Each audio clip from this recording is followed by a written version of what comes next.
Hello everyone, Shri IAS academy में आपका स्वागत है। जैसा कि आप जानते हैं कि श्री आईएएस एकेडमी ने यूपीएससी प्रीलिम फाउंडेशन कोर्स की शुरुआत की थी। इस फाउंडेशन कोर्स के अंतर्गत हम न केवल जीएस के सेगमेंट को कवर करा रहे थे, बल्कि सीसैट के अंतर्गत मैथ और रीजनिंग के टॉपिक को कवर कराने की कोशिश कर रहे थे। ऑलरेडी हमारी रीजनिंग की क्लासेस शुरू हो चुकी हैं। उम्मीद है कि आप उन रीजनिंग की क्लासेस को कवर कर रहे होंगे। ये हमारी मैथ की क्लास है। मैथ की क्लास के अंतर्गत ये हमारी क्लास नंबर 11 है। ऑलरेडी हमारी 10 क्लासेस आ चुकी हैं। उम्मीद है कि आपने उन सभी 10 क्लासेस को कवर किया होगा।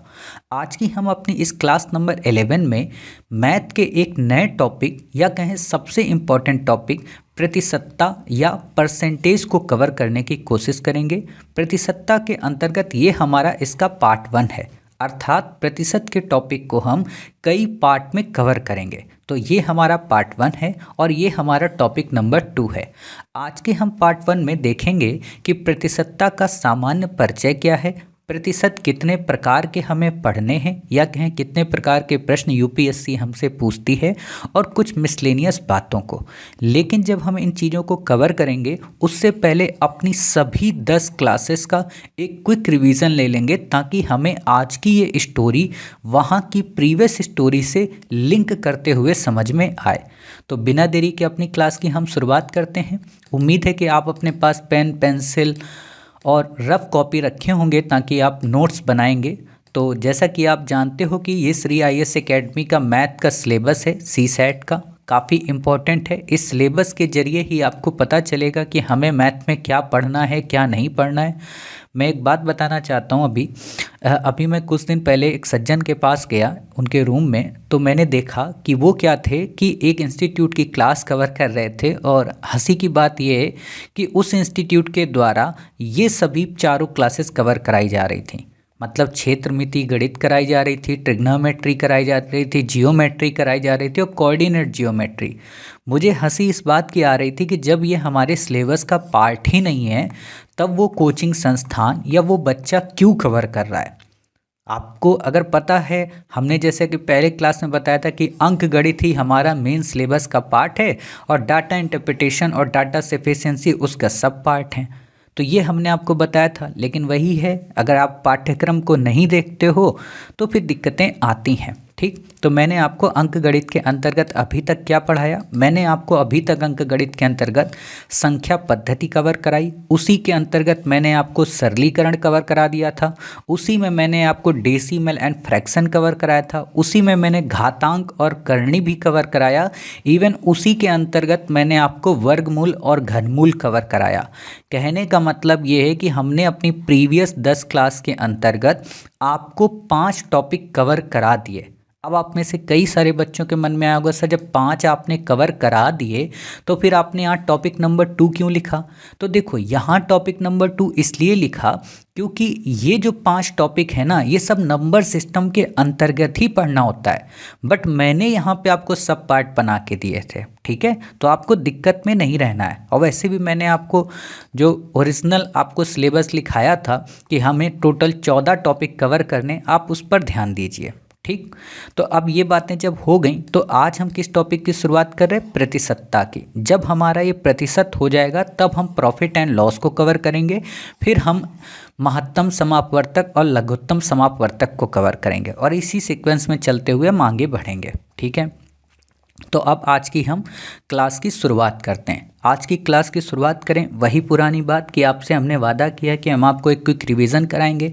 अब यहाँ पर ध्यान देना कि जो ये क्विक रिवीजन आपको हम कराने जा रहे हैं, इसका आप क्या करो, 2 से 3 पेज या जितना मैं आपको कवर करा रहा हूँ इसका नोट्स बना लो, और अलग से नोट्स इसका बनाओ। अलग से क्यों? क्योंकि ये अलग से नोट्स आपके लिए जानते हो क्या काम करेगा? आपकी जितनी प्रीवियस 10 क्लास है ना, उनको 2 से 3 पेज में समेट देगा। अर्थात 10 क्लासेस का नोट्स केवल 3 पेज में आपको मिलेगा, जो कि एग्ज़ाम के पहले, एग्ज़ाम के दौरान रिवीजन करने में बहुत सहायक हो जाएगा। ठीक है, तो आप ऐसा ही नोट्स अपना सिनॉप्सिस का बना लो। तो मैंने आपको सबसे पहले शुरुआत क्या की थी? जो क्लास हमारी 1 थी, क्लास 1 में हमने सबसे पहले आपको बताया था कि अंक क्या होते हैं, संख्या क्या होती है और संख्या पद्धति क्या होती है। अंक की बात करें, हमने आपको बताया कि 0 से लेकर 9 तक टोटल 10 अंक होते हैं और इन्हीं अंकों से जो मिलकर बनता है उसको हम संख्या कहते हैं। और इसी संख्या को निरूपित करने के लिए कई सारी पद्धतियां हैं जिनको हम दशमलव पद्धति कहते हैं। दशमलव पद्धति का क्या मतलब होता है, क्योंकि इन्हीं 10 अंकों से ही मिलकर कोई भी पद्धति को निरूपित किया जाता है, किसी भी संख्या को बनाया जाता है। दशमलव पद्धति के अंतर्गत भी हमने आपको बताया था कि एक भारतीय पद्धति है और एक रोमन पद्धति है, एक भारतीय पद्धति है, एक अंतर्राष्ट्रीय पद्धति है। भारतीय पद्धति में हम क्या पढ़ते हैं, दाएं से बाएं की ओर बढ़ते हुए इकाई दाही सैकड़ा हजार 10,000 लाख 10 लाख करोड़ 10 करोड़ अरब 10 अरब खरब 10 खरब पदम 10 पदम ऐसे करके पढ़ते हैं। बट जब हम अंतर्राष्ट्रीय को पढ़ते हैं तो बस 3 चीज़ें ध्यान रखो कहाँ डिफरेंस आता है। जब 10 लाख की बात आती है तो हम उसको 1 मिलियन कह देते हैं, जब 1 अरब की बात आती है तो हम उसको 1 बिलियन कह देते हैं, और जब 10 खरब की बात आती है तो हम उसको 1 ट्रिलियन कह देते हैं। इतनी बातें बस आपको यहाँ पे याद रखनी होती थी। फिर मैंने इसी क्लास के अंतर्गत आपको क्या बताया, मैंने आपको बताया कि स्थानीय मान क्या होता है और जातीय मान क्या होता है।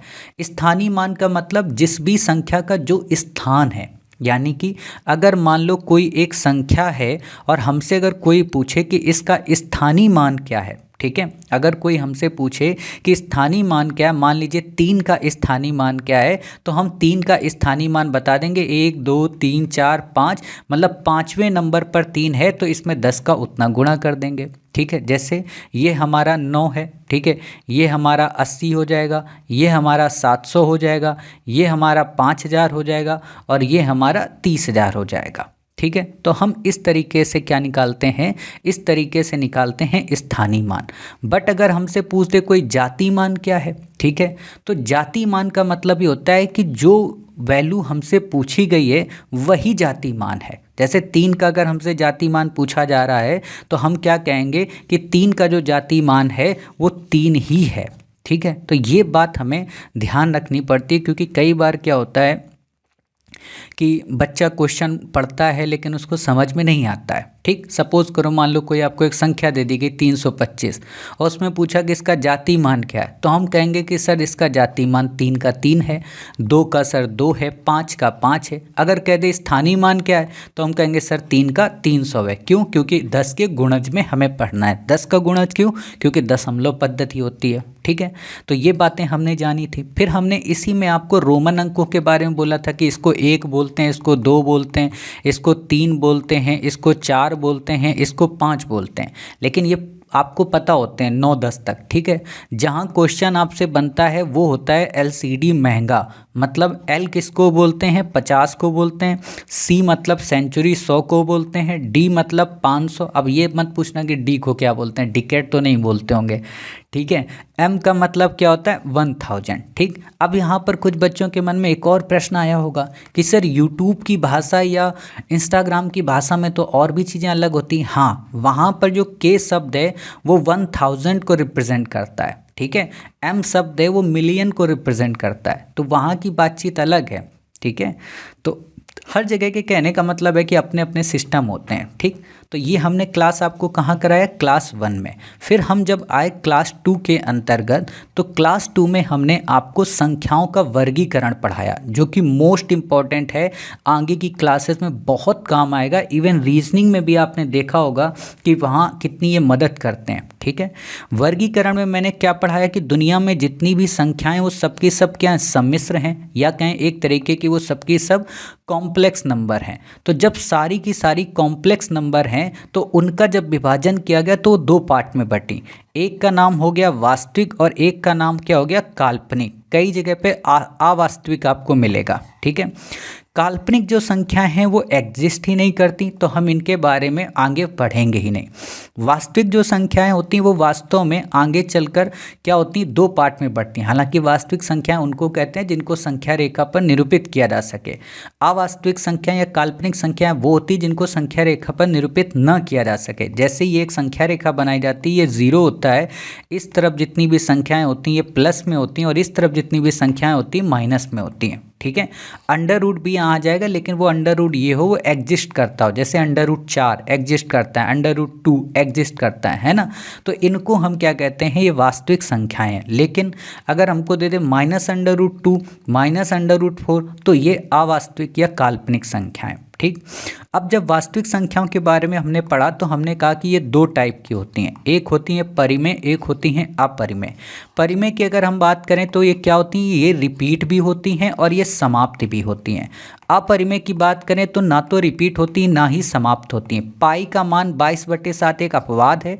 22/7 अपवाद क्यों है, क्योंकि परिमेय की कंडीशन क्या होती है कि P/Q के रूप में लिखा जा सके, और 22/7 को हमने P/Q या कहें भिन्न के रूप में लिख दिया। बट ये है अपरिमेय ही, क्यों, क्योंकि 22/7 इसका ओरिजिनल मान नहीं है, उसका नज़दीकी मान है। ठीक। फिर मैंने आपको बोला था कि जो जो अपरिमेय संख्याएं वो काल्पनिक संख्याओं की तरह हैं, इनकी भी आगे कोई संतान नहीं होती तो ये समाप्त हो जाती हैं।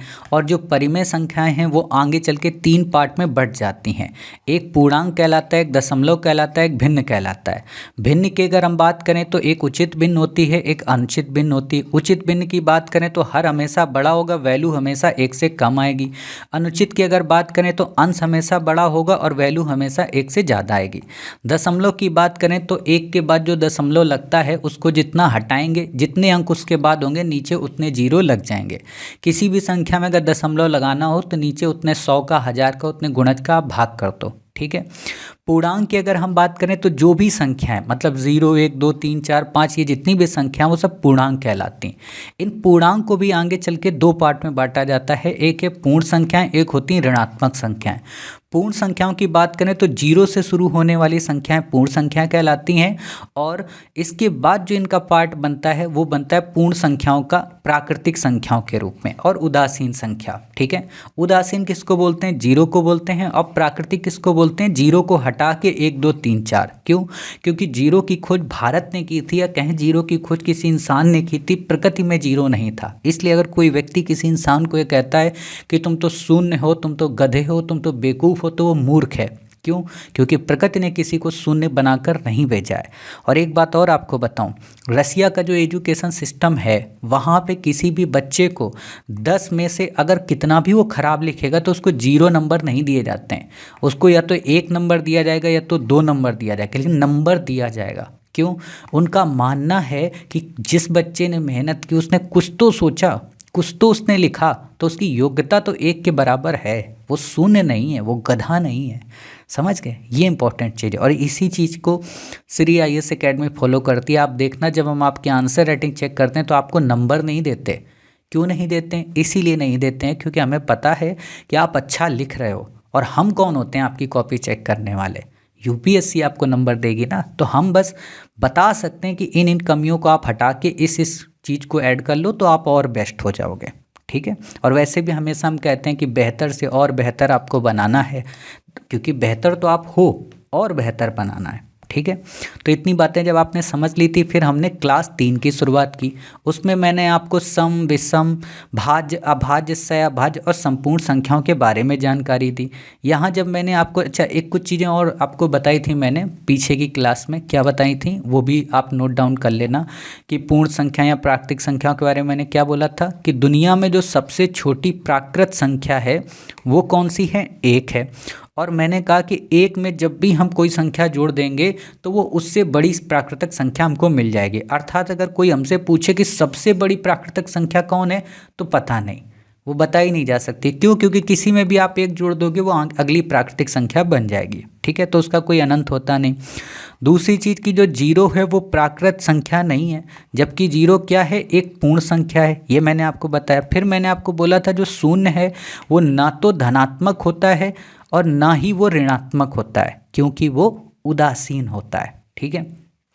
ये कुछ फैक्ट आपको मैंने बताए थे। फिर मैंने आपको क्या बताया था, सम, विषम, भाज्य, अभाज्य संख्याओं के बारे में। सम के बारे में क्या बोला था कि जो 2 से विभाज्य हो जाएं या जिनमें 2 का भाग पूरा पूरा चला जाए वो संख्याएं कौन सी कहलाती हैं, वो सम कहलाती हैं।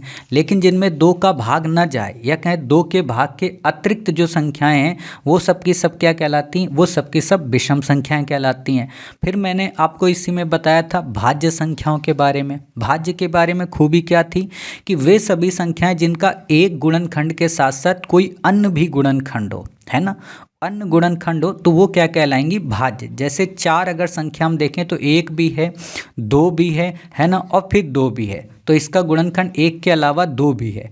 अभाज्य संख्या कौन सी है? अभाज्य संख्या वो संख्याएं होती जिनका 1 के अलावा स्वयं गुणनखंड हो, मतलब जो स्वयं और 1 के अतिरिक्त ना हो। जैसे अगर मैं 3 की बात करूं तो इसमें 1 है और 3 है, इसके अलावा और कोई गुणनखंड नहीं है। ठीक, तो अभाज्य संख्याएं बताई कि वो प्राकृतिक संख्या जिनका स्वयं तथा 1 के अतिरिक्त कोई अन्य गुणनखंड ना हो। ठीक है, जबकि भाज्य में क्या था, जिनका गुणनखंड हो। ठीक, इसमें मैंने क्या बोला कि 2 जो है वो सबसे छोटी क्या है, अभाज्य संख्या है, और 2 ही केवल एक ऐसी संख्या है जो एक सम अभाज्य है। बाकी आपको अधिकांशतः सम अभाज्य नहीं मिलेंगे, सब विषम अभाज्य मिलेंगे। ये भी मैंने आपको बताया कि 1 से 100 तक अगर हमें अभाज्य गिनना पड़े तो 25 हैं, 1 से लेकर 50 तक अगर अभाज्य गिनना पड़े तो 15 है। एक जो है वो ना तो भाज्य है और ना ही अभाज्य। बहुत सारे बच्चे एक को अभाज्य मान लेते हैं, और जब काउंटिंग करने को यूपीएससी में क्वेश्चन आता है, मुझे याद है नेट जेआरएफ में क्वेश्चन आया था अभाज्य संख्याएं बताने के लिए कि 1 से 100 तक कितनी अभाज्य हैं, तो बच्चों ने 1 को भी काउंट किया था और बोल दिए थे कि 26 हैं। समझ गए? तो इन चीज़ों से आपको बचना है।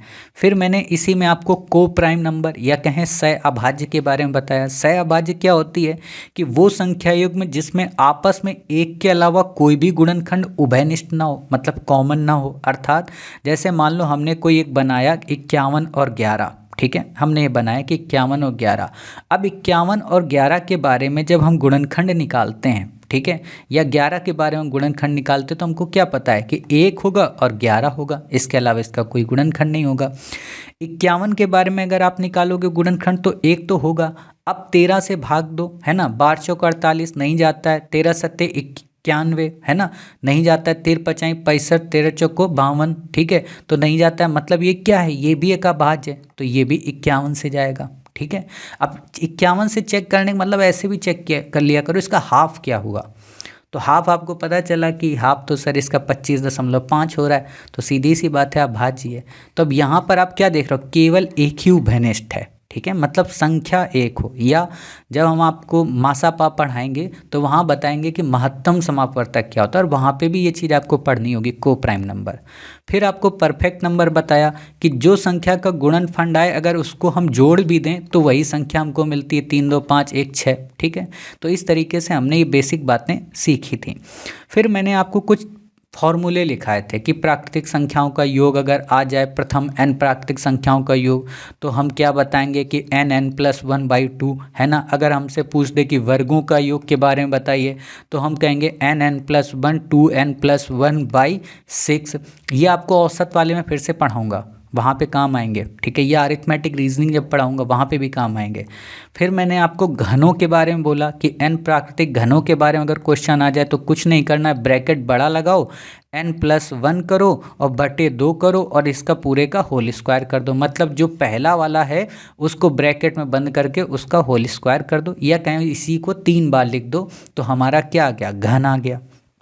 जब ये चीज़ें मैंने आपको बता दी थी तो इस तरीके से क्या हुई थी कि हमारी जो क्लास नंबर 3 थी वो कवर हो गई थी। ठीक, फिर मैंने आपको बोला अगर मान लो आपसे योग का क्वेश्चन आ जाए कि सम संख्याओं का, है ना, इवन नंबर का, तो n(n+1) आ जाएगा। अगर आपको आ जाए विषम का तो n² आ जाएगा। अगर आपको आ जाए कि गुणनफल बताओ तो फैक्टोरियल n आ जाएगा। फैक्टोरियल n का मतलब जो भी संख्या लिखी हो, जैसे मान लो 4 है, 4 तक पूछ रहा है तो फैक्टोरियल 4 का मतलब होता है 4 गुणे 3 गुणे 2 गुणे 1, मतलब जो हो उससे 1 तक पहुंचना गुणे में। ये बातें बताए थे। फिर इसके बाद जो हमारी क्लास नंबर 4 आई थी उसमें मैंने आपको डिविजिबिलिटी रूल पढ़ाए थे। डिविजिबिलिटी रूल जो 2 का था उसमें मैंने क्या बोला था कि 0 2 4 6 8 से विभाजित हो रही हो इकाई का अंक, या कहें जिन संख्याओं का इकाई अंक 0 2 4 6 8 हो वो 2 से विभाजित होंगी। 3 के बारे में क्या बोला था, जो भी संख्या है उन सबको जोड़ के 3 से अगर भाग चला जाए तो वो भी 3 से विभाजित होंगी। फिर मैंने 4 का क्या बोला था, लास्ट के 2 डिजिट अगर 4 से विभाजित हो रहे तो 4 से होंगी। क्यों? क्योंकि जो 4 है वो 2 की फैमिली का दूसरा मेंबर है। ऐसे ही 8 आ जाए तो 3 डिजिट का 8 से भाग चला जाए तो वो क्या होगा, 8 से डिवाइड होगा, है ना। ऐसे करके नियम बताया था। 4 के बारे में बता दिया। 5 के बारे में क्या था कि 0 और 5 जिसका लास्ट डिजिट हो, इकाई का अंक हो, तो वो संख्या भी क्या होगी, 5 से विभाजित होगी। 6 के बारे में क्या बोला था कि वो संख्या अगर 2 और 3 दोनों से विभाजित हो रही हो, ठीक है, मतलब 2 का नियम पहले लगाओ और फिर 3 का नियम लगाओ, तो वो संख्या 6 से विभाजित मानी जाएगी। 8 के बारे में मैंने क्या बोला था, यही बात कि आप 3 डिजिट का भाग दो, बट 7 का नियम थोड़ा अलग था और इसमें कई प्रकार के नियम बताए थे कि आप 3-3 का ग्रुप बना लो फिर उससे सॉल्व करो, लेकिन मैंने कहा था इन बातों से या इन बकवास से दूर हटो, सीधे आप 7 का नियम ज्ञात करना, तो x माइनस 2y अपॉन 7 कर दो। x माइनस 2y अपॉन 7 का मतलब क्या होता है कि जो x है हमारा वो इकाई का अंक है, y जो हमारा है वो क्या है, वो हमारा दाही का अंक है, ठीक है। तो इस तरीके से जब आप गुणा करोगे तो हमारा जो आंसर होगा उससे हम ये पता कर लेंगे कि हाँ किस तरीके से, सॉरी क्या मैंने बोल दिया, मैंने इसमें क्या बोल दिया यही होता है, जल्दबाजी में कई बार दिक्कतें आ जाती हैं। मैंने यहाँ पे ये चीज़ गलत बोली है ना, इसको थोड़ा करेक्ट करो आप। मैंने ये बोला कि x माइनस 2y अपॉन 7 है ना, यहाँ पर जो x है ये बाकी जो शेष संख्या है उसका योग है और जो y है वो है इकाई का अंक, है ना, उसमें आप घटा दो, तो हमारा क्या होगा कि हमारा 7 के डिविजिबिलिटी अगर 7 से विभाजित हो रहा है तो हमारा आंसर आ जाएगा। या कहें कि जैसे मान लो मैंने आपको कोई एक संख्या दी है ना, 343, जैसे मान लो मैंने आपको संख्या दी और मुझसे आपने कहा कि सर क्या ये 7 से विभाजित होगी, तो इसको चेक करना है तो क्या करेंगे कि जो ये हमारा इकाई का अंक है मतलब 3, तो ये क्या है हमारा y है, और जो बाकी संख्या है 34 वो हमारी क्या है x है, ठीक है। या आप ऐसे समझो कि x वो होती है जो इकाई के अंक को छोड़ के शेष बचती है, ठीक है, उसमें हमें घटा देना है और 7 से हमें भाग दे देना है। अब यहाँ पे कितना हुआ 34 और यहाँ पे 3 दूना 6 अपॉन 7, तो 34 में 6 के कितने बचे 28 बचे और 7 से भाग जा रहा, तो हमने कहा हाँ जा रहा। फिर भी अगर ये कुछ बकवास ना समझ में आए तो डायरेक्ट आप 7 का भाग ही दे दो अंत तक, ठीक है, भाग देना आपको आता है। तो इस तरीके से ये नियम हो गए। 9 के बारे में मैंने क्या बोला कि जितने भी डिजिट हों उसमें 9 का भाग दे दो, अगर वो पूरी की पूरी चली जाते हैं तो वो 9 से विभाजित होंगे। 10 का कोई नियम होता नहीं, आप चाहे तो 2 और 5 का नियम बना के सॉल्व कर लो। 11 के नियम में मैंने क्या बोला था कि सम और विषम की पोजीशन को ऐड करो, ठीक है, सम और विषम की जो भी पोजीशन है उसको ऐड करो। ऐड करने के बाद 0 या 11 आ रहा है तो हम इकाई के अंक में, तो हम कहेंगे कि वो संख्या 11 से विभाजित है, ठीक है। फिर मैंने आपको क्या बोला 12 का नियम, 4 और 3 का भाग दे दो, है ना, 4 का नियम लगा दो 3 का नियम लगा दो तो वो 12 से सॉल्व होगी। 13 के नियम के बारे में क्या बोला था कि x प्लस 4y अपॉन 13, वहाँ 7 में क्या पढ़ा था माइनस का 2y, यहाँ प्लस का 4y, अर्थात y क्या है इकाई का अंक है, x क्या है जो शेष बची संख्या, दोनों को जोड़ के आपस में 13 का भाग दे दोगे, अगर भाग जा रहा है तो वो फिर क्या होगी 13 से विभाजित होगी। 14 के नियम में 2 और 7 का नियम लगा दो। 15 के नियम में 3 और 5 का नियम लगा दो। 16 में क्या है चौथा मेंबर है तो 4 डिजिट में 16 का भाग दे दो, लास्ट के 4 डिजिट में। 17 के नियम में क्या बोला था कि x minus 5y upon 17, y मतलब इकाई का अंक, x का मतलब शेष संख्या, दोनों को आपस में घटा दो और 17 से भाग दो, भाग चला जाएगा तो 17 से विभाजित होगा। 18 में 2 व 9 का भाग दो, ठीक है। 19 का नियम क्या है 7 के नियम के जैसा है, बस प्लस माइनस का अंतर है। 7 में हमको माइनस करना होता है और 19 वाले में हमको प्लस करना होता है, बाकी सारी की सारी कंडीशन क्या होती हैं सेम होती हैं। तो जब ये बातें मैंने आपको बता दी थी तो आपकी डिविजिबिलिटी रूल मतलब क्लास नंबर 4 और क्लास नंबर 5 पूरी तरह से कंप्लीट हो गई थी, ठीक है। फिर इसी में मैंने क्लास नंबर 5 में कुछ बेसिक बातें बताई थी। बेसिक बातें का मतलब कि ए बी मतलब 101 से डिवाइड हो जाएंगी, अगर ए मतलब क्रम में अगर लिखा हो ए बी करके तो हम कहेंगे कि वो 101 से डिवाइड होंगी। या 6 बार एक ही अंक अगर लिख दिया जाए तो वो 3 से 7 से और 11 से विभाज्य होगा। या फिर मैंने बोला था कि x की पावर n और प्लस a की पावर n में अगर n हमारी जो है वो विषम हो, पावर अगर विषम हो तो ये x प्लस ए से विभाजित हो जाएंगे। ठीक है, अगर हम यहाँ पर n को सम कर दें तो ये किसी से विभाजित नहीं होंगे। ये प्लस वाले नियम में याद रखना है कि प्लस वाले नियम में अगर हम n सम कर देंगे तो वो किसी से नहीं विभाजित होगी। बट अगर माइनस वाला जो नियम है x की पावर n माइनस ए की पावर n, उसमें अगर n हम विषम लें तो x माइनस ए तो विभाजित होगी ही होगी। अगर हम इसको सम लेंगे तो न केवल x माइनस ए से विभाजित होगी बल्कि x प्लस ए से भी विभाजित होगी। ये आपको मैंने बातें बताई थी। फिर मैंने इसी में आपको बताया था कि अगर हमसे कोई पूछे कि अभाज्य संख्या ज्ञात करो किसी भी संख्या का, तो जो हमको संख्या दी जाए, सपोज करो मान लो 571 हमको दी गई, तो हम इस 571 के पूर्ण वर्ग बनाएंगे। आगे इसकी जो आगे एक कोई संख्या मिले जो पूर्ण वर्ग बनाती हो वो बनाएंगे। तो हमें पता चलता है कि 571 के आगे 576 बनती है जो कि 24 का पूर्ण वर्ग है। और जब ये 24 का पूर्ण वर्ग आ जाएगा तो 24 से पहले की जितनी भी अभाज्य संख्याएं हैं जैसे 2, 3, 5, 7, 11 और 13, 17, 18 नहीं 19, ठीक है, फिर 23, ये आपकी क्या हो गई? अभाज्य संख्याएं हो गई। अब इन्हीं अभाज्य संख्याओं से हम सबको भाग देंगे। किस में भाग देंगे? सबका, हम सबका भाग देंगे जो दी गई संख्या है। अगर उसमें भाग नहीं गया, ठीक है, अगर उसमें भाग नहीं गया तब हम कहेंगे कि वो अभाज्य है, वरना क्या, वरना वो भाज्य संख्या है। तो ये बातें हमने आपको यहाँ पे बताई थी। ठीक है, इतनी बातें आपको यहाँ पे ध्यान रखनी है। अब कुछ बच्चों को लगेगा कि हमें 576 में भाग देना है। नहीं, 576 में नहीं भाग देना, आपको 571 में देना है। ठीक है, ये तो हमने पूर्ण वर्ग बनाई है तो हमें 571 में भाग देना। और वैसे भी आप बुद्धि लगा लो। बुद्धि क्या, अभी अभी मैंने पढ़ाया है कि 2 क्या है? एकमात्र सम अभाज्य है। ठीक है, यानी कि इसके बाद कोई अभाज्य होगी ही नहीं। तो 2 के बाद जब कोई होगी ही नहीं तो हम उस पर क्यों दिमाग लगाएं 76 को? तो हमें 571 में ही भाग देना है सबका। अब जब आप भाग दोगे तो 2 से ही पता चल जाएगा कि 1 है तो भाग जाएगा नहीं। तो जब भाग जा नहीं रहा है किसी भी संख्या से तो हम कह देंगे क्या है कि ये अभाज्य है। ठीक है, अगर भाग चला जाता तो हम कहते क्या है? ये भाज्य संख्या है। ठीक, तो 5 क्लासेस ऐसे हमने कवर की थी। फिर हमने आपको क्लास नंबर 6 कराई थी जहाँ पर हमने शून्यों की संख्या या कहें नंबर ऑफ ज़ीरो कराया था। क्या बोला था कि 0 व या कहें 0 या 5 की जोड़ी आपको बनानी, 0 या 2 व 5 की आपको जोड़ी बनानी है। और जब आप जोड़ी बनाओगे तो जो गुणनखंड दिया होता है प्रश्न में उससे फिर हमें क्या होता है? आंसर निकालना होता है और बड़ी आसानी से हम निकाल लेंगे। वैसे आप में से कई सारे बच्चे क्या करते थे? गुणनखंड को ही सॉल्व करते थे। तो गुणनखंड को हमें सॉल्व करने की ज़रूरत नहीं है बल्कि हमको जोड़ी बनाने की ज़रूरत है। अगर हमको फैक्टोरियल 100 के बारे में 0 की संख्या ज्ञात करनी है तो क्या करेंगे? क्योंकि यहाँ हमें जोड़ी बनाना कठिन है तो सीधे 100 में 5 का भाग देंगे। और 5 का जब भाग देंगे तो कितनी बार गया? 20 बार गया। ठीक है, फिर हम 5 का भाग देंगे तो कितनी बार गया? 4 बार गया। और लास्ट के इन 2 को 20 और 4 को जोड़ेंगे मतलब 24। यही हमारी शून्यों की संख्या है। अगर ऐसा ही 1000 के साथ कर दे तो यही प्रोसेस अपनाएंगे। तब तक भाग देंगे जब तक हमें 5 से छोटी संख्या ना मिल जाए। ठीक है, तो हमें 4 मिल गई तो हमने भाग बंद कर दिया।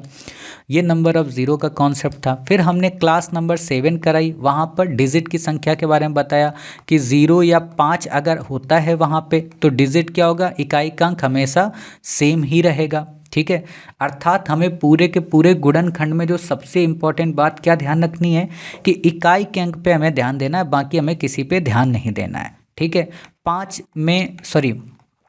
5 सम कब होगा? जब उसमें 0 का गुणा होगा। ठीक है, सम मतलब कब आएगी वैल्यू? जब 0 से गुणा होगा।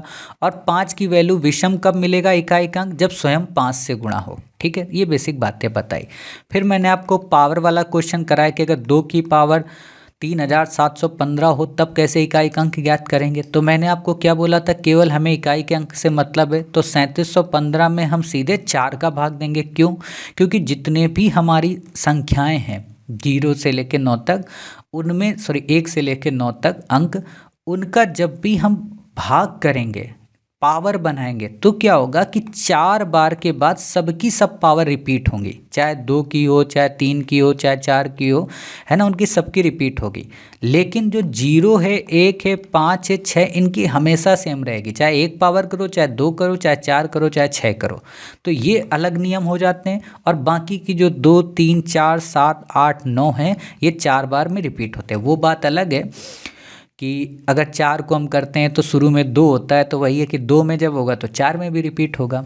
ठीक है, तो ये बातें मैंने आपको बताई थी। अब इसमें आपने जब भाग दिया तो जब भाग आप दोगे तो कितनी बार जाएगा, भाग आपने दिया तो चरवट 32, 4 नवाई 36, एक है ना, 4 नवाई 36 मतलब एक बचा, 4 दूना 8 मतलब 3 बचा, और यहाँ पे चरवट 32। ठीक है, मतलब कितना शेष बच रहा है हमारा यहाँ पे, हमारा जो शेष बच रहा है, अरे क्या मैं करा रहा हूँ, नहीं नहीं इतना लंबा आप मत करिएगा, वैसे भी आप कर सकते हो, है ना, 3 शेष बच रहा है।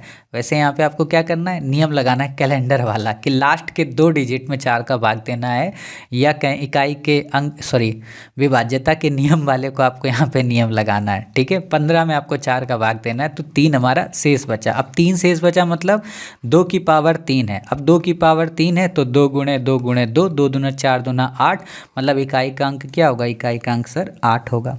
तो ऐसे हमें आंसर यहाँ पे ज्ञात करना होता है। ठीक है, 0 मान लो अगर आ रहा है, ठीक है, अगर मान लो यहाँ पे शेषफल हमारा 0 आ रहा है तो हम क्या करते, तो फिर हम पावर 4 ही लगाते, मतलब फिर हम 2 की पावर 4 ही करते। ठीक है, माइनस वाले में मैंने आपको क्या बताया था कि 10 को याद रखना है। मान लो अगर आपको दे दे 2 की पावर 3 ऐसे करके, और यहाँ 9 आ रहा है, ठीक है, यहाँ पे 9 आ रहा है, यहाँ पे 16 आ रहा है, तो हम इसको 9 ना मान के इसको 19 मानेंगे। ये बातें मैंने आपको सिखाई थी। फिर हमारी जो अगली क्लास थी, क्लास नंबर 8, वहाँ पे क्या बताया था, शेषफल की संकल्पना या कहें रिमाइंडर थ्योरम, और इसमें मैंने बोला था 7 नियम हमको पढ़ने हैं। पहला कि सरलीकरण की अनुमति नहीं है, या जितने से हम सरलीकरण करेंगे उतने का गुणा कर देंगे। दूसरा नियम कि जो हर है वो बड़ा होता है अंश से। ठीक है, जो हर है अगर वो बड़ा है अंश से, या कहें अंश अगर छोटा है तो शेषफल हमेशा क्या होगा, अंश के बराबर होगा। ठीक है, फिर मैंने आपको क्या बोला था कि शेषफल जो होता है वो कभी ऋणात्मक नहीं होता है। ठीक है, तो ये आपको ध्यान रखना, हर बड़ा अंश छोटा तो शेषफल अंश के बराबर। जैसे 2/5 अगर दिया तो इसका शेषफल क्या होगा, 2 होगा। शेषफल कभी ऋणात्मक नहीं होता है, जितना है उसको बाद में जिससे हम भाग दे रहे हैं उससे घटा देंगे, ये मैंने आपको बता दिया था। गुणनखंड के जब प्रश्न हो तो हमने क्या कहा था कि अलग अलग सबको आप गुणनखंड कर लो, और अलग अलग करके फिर आपस में उनका गुणा करके तब आप शेषफल निकालने की कोशिश करो। ठीक है, जब आपने इतनी बातें सीख ली थी तो 5वां नियम फार्मूला बेस्ड था, और उसमें मैंने आपको बोला था a+1 की पावर n a/a हो तो शेषफल इसका हमेशा क्या आएगा, एक ही आएगा। अगर ये नहीं बन पाती तो पावर हमें बनाना पड़ता है। कैसे बनाना पड़ता है वो क्लास में बताया था। फिर मैंने अगला फार्मूला लिखाया था a-1 की पावर n/a, और इसमें कंडीशन बताई थी कि अगर n जो है वो हमारा इवन है, सम है, तो शेषफल 1 आएगा। n अगर या पावर हमारी अगर ऑड है तो शेषफल a-1 मतलब हर में 1 को घटा देंगे, या जो अंश है पावर को हटा के वही आएगा। ठीक है, फिर मैंने 7वां इसमें नियम क्या बताया कि मान लो आपको कोई दे दे कि कोई एक निश्चित संख्या है, उसमें 57 से भाग दें तो 45 शेष बचता है, 19 से भाग दें तो कितना बचेगा।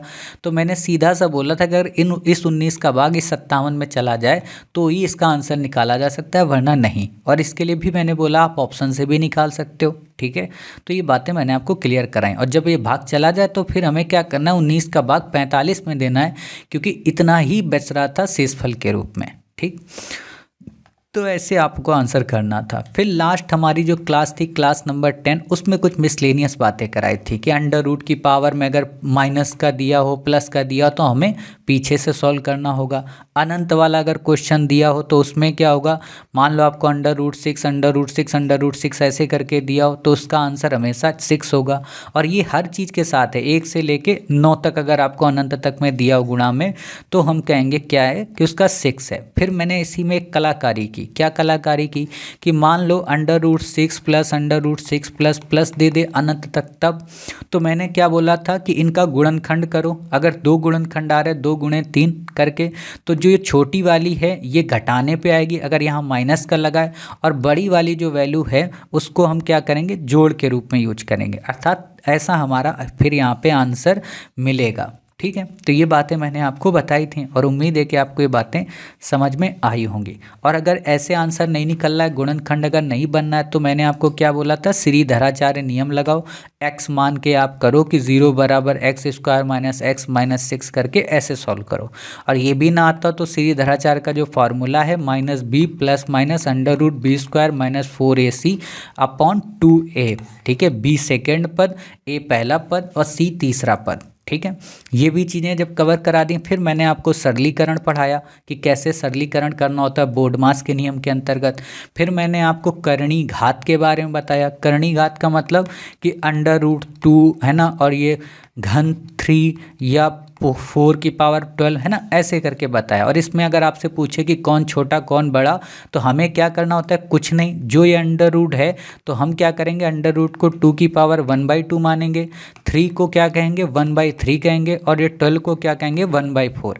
अब ये 1/2 1/3 1/4 इन सब का क्या करेंगे, इन सबको हम जोड़ेंगे। और जोड़ने के लिए हमें क्या करना है कि ये जो 2 3 4 है इनका हम एलसीएम निकालेंगे। मतलब जोड़ो या ना जोड़ो, कहने का मतलब ये कि ये जो नीचे की पावर है इनका आपको एलसीएम निकालना है। तो 2 3 4 का जब आपने एलसीएम निकाला तो आपको 12 मिल गया। अब 12 मिलने के बाद इन्हीं 1/2 में 12 का गुणा करो, 1/3 में 12 का गुणा करो, 1/4 में 12 का गुणा करो। जब आपने गुणा कर दिया तो जो एक्चुअल आई अब पावर, 2 छंका 12, 3 चौको 12 और 4 तें 12, इनको इसमें पावर लगा के वैल्यू ज्ञात कर लो, और जो सबसे बड़ी होगी वही करणी में भी बड़ी होगी। फिर लास्ट में मैंने आपको टाइपिस्ट वाला क्वेश्चन कराया कि 1 से लेके 9 तक अगर टाइप करता है तो 9 बार टाइप करेगा। 10 से लेके 99 बार अगर टाइप करता है तो 90 पेज होते हैं, यानी कि 180 डिजिट टाइप करेगा। और अगर 100 से लेके 310 तक टाइप करता है मतलब 211 पेज हुए, तो 211 × 3 मतलब 633 टाइप करेगा था। टोटल अगर अंकों की बात करें तो 822 बार वो अंकों को प्रेस करेगा। बट मैंने फिर आपको याद कराया कि आप ऐसे याद करो कि 1 से लेके 99 तक 189 होते हैं, 1 से लेके 100 तक 192 होते हैं, मतलब ये 3 जुड़ जाते हैं यहाँ पे। ठीक है, ऐसे हम बता देंगे कि अगर 1 से लेके 100 तक पेज टाइप कर रहा है तो वो 192 अंकों को दबाएगा या इतनी बार कम से कम दबाएगा। ठीक है, जब ये बातें हो गई थी तो मैंने इसी में एक नई कलाकारी सिखाई थी कि मान लो प्रश्न अगर आपसे उल्टा पूछ दे कि 1167 पेज हैं, तो यहाँ पर बस एक ही दिक्कत हो जाती है कि हमें ये नहीं पता है कि पेज जो हैं वो 3 डिजिट में है या 4 डिजिट में, तो वो हमें ऑप्शन से फिर पता चल करना चाहिए। ठीक है, अब यहाँ पे 1167 में क्या करो, 1167 में सबसे पहले 1 से लेके 100 तक पेज को घटा दो। जो ही आपने घटाया तो आपको कितने मिल गए, 975। अब 975 जब आपको मिल गए तो ये हमें कितने तक के अब ये बच रहा है, 3 वाले डिजिट के। अब 3 से यहाँ पे भाग दे दो, मतलब 101 के बाद से, ठीक है, या 101 से। तो 3 का आपने जब भाग दिया तो आपको 325 मिले, और 100 आपने पहले घटाए थे तो 425 पेज की आपको किताब मिल गई। अब आंसर में 425 होगा। आंसर में अगर आपको 4025 दे रहा तो फिर यहाँ पे हम 4 का सोचेंगे, लेकिन वो डिपेंड करेगा कि पहले हम घटाएंगे कितने का। ठीक है, हालांकि इतना डेप्थ लेवल में आपसे क्वेश्चन नहीं पूछेगा। तो भाइयों एवं बहनों, इस तरीके से हमको पूरी की पूरी नंबर सिस्टम 10 क्लास को हमने रिवाइज करा दिया, और इसी तरीके से हमको रिवीजन करने की आवश्यकता भी होती है। ठीक है, उम्मीद है आपको बातें समझ में आई।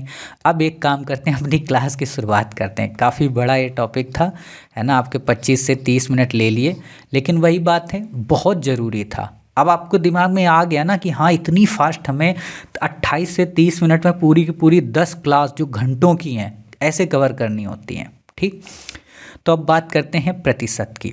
तो देखो, अमूमन आपने इस शब्द को हमेशा कहीं ना कहीं पे सुना होगा, इवन कहीं ना कहीं पे आपने पढ़ा होगा कि फलाने प्रतिशत के इतने नंबर आए, फलानी कट ऑफ इतनी गई, फलाना इतना गया, है ना, 33 इतने %, ऐसे आपने सुना होगा। और आज की डेट में भी अगर आपसे कोई व्यक्ति पूछ दे कि मान लो कोई व्यक्ति है, 100 रुपये हैं उसके पास 100 अंकों का प्रश्न पत्र है, उसके 50 अंक आए हैं, तो कितने प्रतिशत अंक आए, तो ये निकालने में बड़ी दिक्कत होती है। ठीक है, तो आज हम क्या करेंगे, बिल्कुल बेसिक से शुरू करेंगे। पहले ये पढ़ेंगे, पहले ये समझेंगे कि प्रतिशत का मतलब क्या होता है, फिर ये समझेंगे कि प्रतिशत को प्रतिशत बनाया कैसे जाता है, या कहें किसी संख्या को प्रतिशत में कैसे कन्वर्ट किया जाता है, या प्रतिशत को कैसे संख्या में कन्वर्ट किया जाता है, और कुछ प्रतिशत को हम समझेंगे, है ना, मतलब बटे करके भाग करके निकालने की कोशिश करेंगे। और कल की क्लास में हम क्या करेंगे, फिर टाइप 1, टाइप 2, टाइप 3 इनको कवर करने की कोशिश करेंगे, क्योंकि अभी बेस अगर आपका मजबूत नहीं हुआ तो फिर मज़ा नहीं आएगा। क्लियर। दूसरी जो बात मैं यहाँ बताना चाहता हूँ कि आज ये प्रतिशत की क्लास जब आप कवर करेंगे और यहाँ पर जो मैं आपको कॉन्सेप्ट समझाऊंगा, अगर वो कॉन्सेप्ट आप समझ गए, या कहें अगर टाइप 1 के सवाल आप अगर समझ गए, तो मेरे से यकीन मानो, या कहें मेरा यकीन मानो कि आगे की जितनी भी 80% मैथ है, ये 80% मैथ, आगे के जितने भी चैप्टर आने वाले हैं, चाहे परसेंटेज के आएँ, चाहे प्रॉफिट एंड लॉस के आएँ, चाहे आपके औसत के आए, चाहे जो भी प्रश्न आए, ट्रेन वाले आए, कोई भी प्रश्न आएगा, और जितने भी प्रश्न होंगे सब के सब आप इन्हीं 80% कॉन्सेप्ट से ही सॉल्व कर लोगे। और कठिन से कठिन प्रश्न, और ये जो कॉन्सेप्ट है मतलब बच्चों वाला कॉन्सेप्ट है, बच्चों वाला, ठीक है।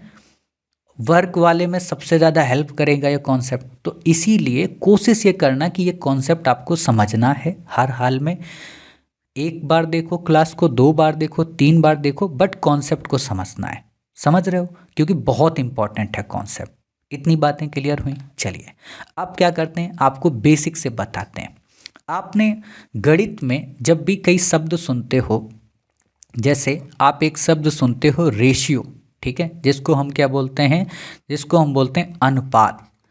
ये भी हम पढ़ेंगे रेशियो को। और अगर आप में से जिन बच्चों ने 2021 के दौर में हमसे मैथ रीजनिंग पढ़ी होगी, तो तब मैंने जो आपको प्रतिशत पढ़ाया था वो रेशियो में ही पढ़ाया था। आज मैं रेशियो में ना पढ़ा के प्रतिशत में प्रतिशत को पढ़ाऊंगा, ठीक। अर्थात प्रतिशत क्या है, प्रतिशत गणित में किसी अनुपात को व्यक्त करने का एक तरीका होता है, ठीक है। प्रतिशत क्या होता है, गणित में किसी अनुपात, मान लो जैसे 1/2 है, ये हाफ हो गया, मतलब 50%। समझ गए, तो इस चीज़ को हम बोलते हैं प्रतिशत। तो अब आप यहाँ पे लिखना शुरू करो। अभी ये जितनी बातें बताई आप चाहे इनको ना लिखो, लेकिन अब आप लिखना शुरू करो और फिर हम बेसिक से शुरू करते हैं। सबसे पहले लिखो प्रतिशत किसको कहते हैं। लिखो प्रतिशत गणित में, प्रतिशत गणित में किसी अनुपात मतलब रेशियो, किसी अनुपात को, अभी बताऊंगा, बहुत सारे रेशियो लिखा के आपको कवर कराऊंगा, अनुपात को व्यक्त करने का एक तरीका या पद्धति है, ठीक है, पद्धति है। यह शब्द लैटिन भाषा के, ये शब्द लैटिन भाषा के, जैसे हमारे यहाँ देवनागरी लिपि है ना, हिंदी भाषा है, उसी तरह से रोमन में लैटिन होती है, ठीक है। लैटिन भाषा के परसेंटम, PERCENTUM,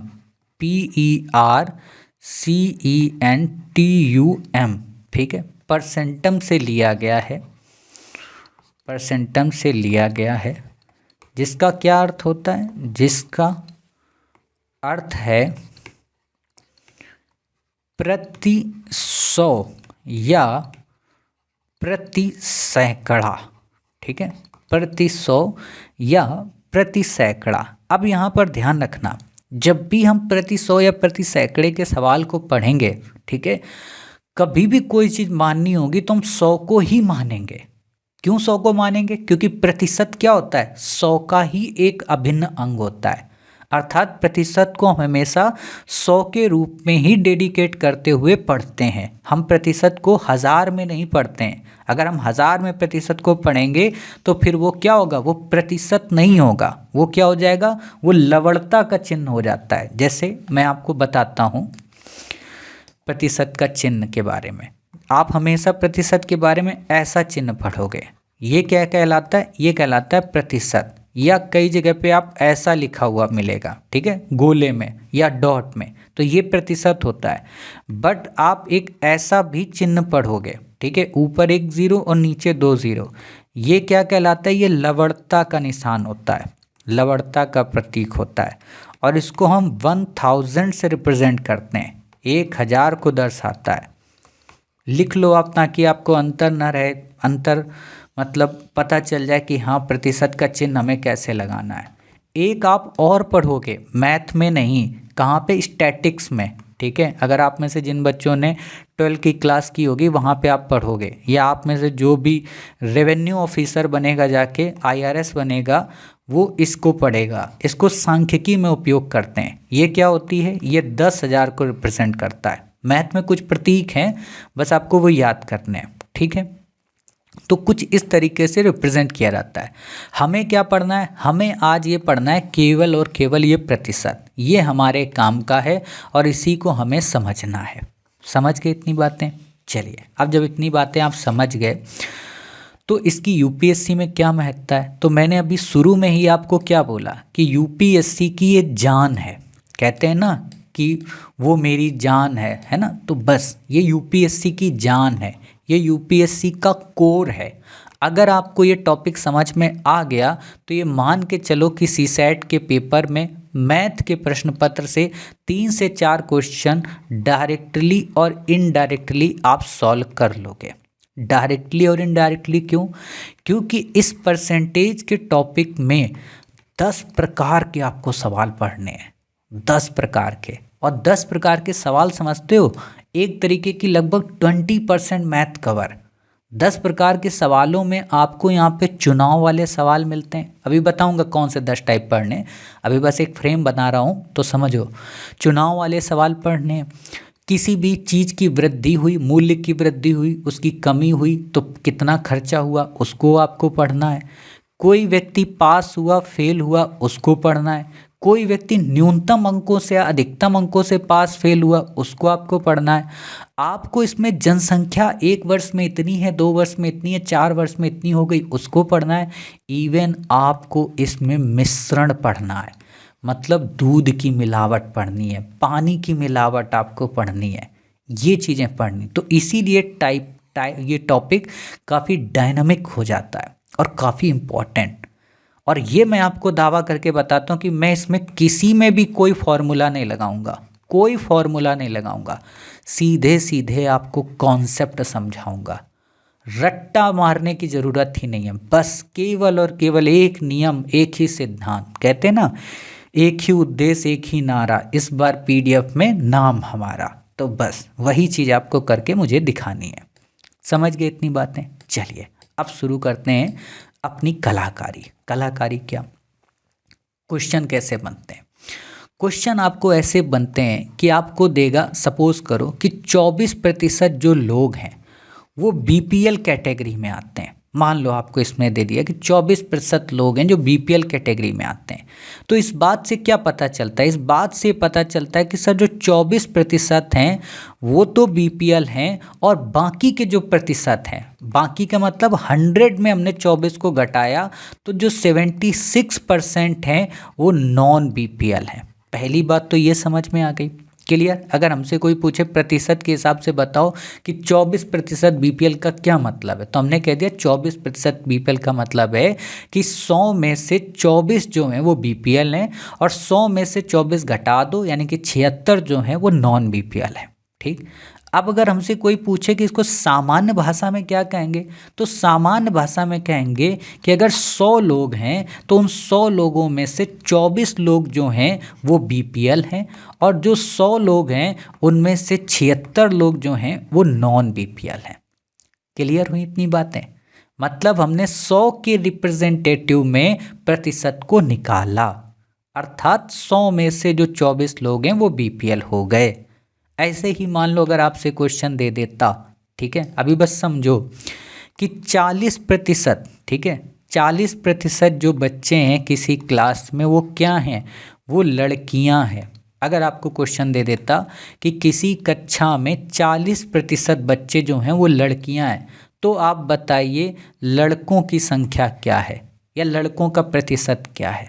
तो हम क्या कहते कि सर 100% टोटल होते हैं, मतलब दुनिया में क्या है, आपको हर जगह पे 100 ही मानना है।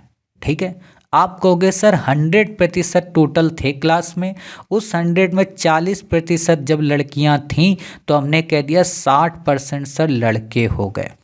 अर्थात 100 बच्चों में से 40 जो बच्चे हैं वो लड़कियां हैं, और 100 में से जो 60 बच्चे हैं वो लड़के हैं। ये बातें आपको समझ में आई? बिल्कुल बेसिक बात, ठीक है, बिल्कुल बेसिक हमें आप समझना है कि प्रतिशत में हमें क्या करना है, एज इट इज उसको 100 मान लेना है। अब हम ये मानते क्यों हैं, ये समझने की कोशिश करते हैं, क्योंकि ये समझ गए तब तो फिर मज़ा आ गया, ठीक है। तो ये समझने के लिए हमें क्या करना है, कॉन्सेप्ट नंबर 1 को समझना है। लिखो heading, concept number 1। Concept number 1 क्या कहता है, भिन्न को या अनुपात को, ठीक है, अनुपात मतलब रेशियो, रेशियो एंड प्रपोर्शन पढ़ाऊंगा, है ना, बट अब ये समझो यहाँ पे बटे में जो चीज़ लिखी होती है वो रेशियो होता है, बटे में जो चीज़ लिखी होती है वो भिन्न भी होती है। भिन्न मैंने आपको पहले पढ़ाया है, ठीक है। भिन्न को अनुपात, भिन्न को या अनुपात को क्या करना है, प्रतिशत में बदलना है। भिन्न को या अनुपात को क्या है, प्रतिशत में बदलना है, ठीक। इसमें क्या करना होता है, इसमें आपको कुछ नहीं, जो भी भिन्न दी जाए, जो भी आपको अनुपात दिया जाए, उसमें बस 100 का गुणा कर दो, आपको प्रतिशत निकल आएगा। जैसे लिखो पहले यहाँ पे, जब भी हमें, नीचे नियम लिखो, जब भी हमें भिन्न को या अनुपात को प्रतिशत में बदलना हो, प्रतिशत में बदलना हो तो भिन्न या अनुपात में 100 का गुणा कर प्रतिशत में वैल्यू प्राप्त कर लेंगे, प्रतिशत में वैल्यू प्राप्त कर लेंगे, ठीक है। अब कैसे, कैसे मतलब, कैसे का मतलब ये है कि जैसे सपोज करो यहाँ पे ये लिख लो, fraction into 100 is equal to प्रतिशत में वैल्यू, ठीक है, मतलब प्रतिशत के चिन्ह के साथ वैल्यू, ठीक है। जैसे सपोज करो कोई भिन्न है 1/2, अब हमसे कोई पूछे इसको प्रतिशत में निकालो, अभी तो मैंने आपको बोल दिया 50%, बट मैंने निकाला कैसे, तो 1/2 में मैंने क्या किया, 100 का गुणा कर दिया। अब इतना देखो बेसिक आपको आना चाहिए कि जब 100 का गुणा किया तो ये 100 का जो गुणा होता है ना, ऐसे करके, ये 100 का गुणा वास्तव में अंश में होता है, मतलब 1 गुणे 100 होता है अपॉन 2, ठीक है, ये होता है, ये आपको ध्यान रखना। कभी भी जैसे आपको कोई भी संख्या जीवन में मिले और बीच में गुणा लगाए तो उसका मतलब ये कि जो गुणे में संख्या है वो ऊपर वाले की है, अंश वाले की, कभी भी वो नीचे वाले की नहीं होगी, ठीक है। और नीचे की जब भी गुणा की दी जाएगी तो नीचे ऐसे करके लिखा होगा, ठीक है। ऊपर के लिए जब भी होता है तो हम बीच का यूज करते हैं, बट नीचे हर के लिए हमेशा नीचे दिखाएंगे, ठीक है, तो ये ध्यान रखना। तो यहाँ पे 100 का हमने गुणा किया तो मतलब क्या हुआ, 1 गुणे 100 अपॉन 2। अब 2 का भाग दो 100 में तो कितनी बार गया, 2 पंचे 10, 0 यानी कि 5 0, अर्थात 1 गुणे 5 मतलब 50। अब ये जो 50 आया है ना, ये क्या आया है, ये 50 आया है प्रतिशत, अर्थात 1/2 को हम क्या लिख सकते हैं, 1/2 को हम 50% भी लिख सकते हैं, ये ध्यान रखना है। अब सपोज करो, मान लो आपको दूसरा मैंने एग्जाम्पल दिया, ये तो सरल था कि 2/5 को प्रतिशत में बदलो, 2/5 को प्रतिशत में क्या कहेंगे, तो क्या करना है, 2/5 इंटू 100 कर दो। अब 2/5 इंटू 100 का मतलब 2 गुणे 100 अपॉन 5। अब कुछ बच्चे यहाँ कलाकारी क्या करेंगे कि 2 गुणे 100 का 200 कर लेंगे, ये मत करो, इसी को बोलते हैं संभल के सरल कैलकुलेशन बनाना, सरलीकरण करना। हम पहले 5 का भाग 100 में दे देंगे। अब 5 का भाग आप 100 में दो, कितनी बार गया, 20 बार, ठीक है। कैसे, 5 दूना 10 और 2 बचा, 5 चौको 20, तो 2 गुणे 20 मतलब 2 दूना 4 यानी कि 40%, 20 दूना 40 हो गया। तो 2/5 को हम क्या लिख सकते हैं, 2/5 को हम 40% के रूप में रिप्रेजेंट कर सकते हैं। अब अगर सपोज करो कहीं क्वेश्चन आपको दिया है 40%, तो हम क्या कहेंगे, ये सर 2/5 है। अगर कहीं पे आपको क्वेश्चन दिया है 50%, तो हम क्या कहेंगे, सर ये 1/2 है। ये थिंकिंग लगाना है, समझ गए, यही समझना है आपको। और ऐसा नहीं कि आपको याद ही रखना है, ना याद हो कोई दिक्कत नहीं, आप निकाल भी तो लोगे, लेकिन अगर आपको याद हो गया और जब प्रैक्टिस करोगे ना तो याद हो जाएगा। जब ये पूरी आपकी प्रतिशत की क्लास कवर हो जाएगी, प्रैक्टिस सीट जब आप लगाओगे तो याद हो जाएगा। तो जब याद हो जाएगा तो फिर हमारी कैलकुलेशन फास्ट हो जाएगी, हमें इतना टाइम नहीं लगेगा 2/5 का। ठीक है, निकालने को तो कभी भी आप निकाल सकते हो, बट मैथ और रीजनिंग की सीसैट में क्या ज़रूरत है, टाइम पर चीज़ें ख़त्म करना। सीसैट का पेपर सामान्य बच्चा भी हल कर लेगा, लेकिन वो फिर 120 मिनट में नहीं हल करेगा, उसको फिर चाहिए 12 घंटे या 120 घंटे। तो हमें 120 घंटे नहीं मिलते, हमें 120 मिनट मिलते हैं। तो उस 120 मिनट में सॉल्व करने के लिए हमें ये क्विक एंड फास्ट चीज़ें पता हों। जैसे सपोज़ करो आप तीसरा वाला आप बताओ कि 7/10 का प्रतिशत क्या होगा। तो आपने क्या किया होगा वीडियो को पॉज करके कि सर 7/10 इंटू 100 किया होगा, या आपने 7 गुणे 100/10 किया होगा। अब यहाँ पे क्या कर सकते हो, एक जीरो से एक जीरो काट दो, मतलब 7 गुणे 10 हो गया, अर्थात हमारा 70% हो गया। तो ये आंसर आ गया। ठीक है, सपोज करो मान लो मैंने आपको एक और दिया कोई, ये सब लिखना है ताकि याद रहे आपको कि कैसे निकालना होता है।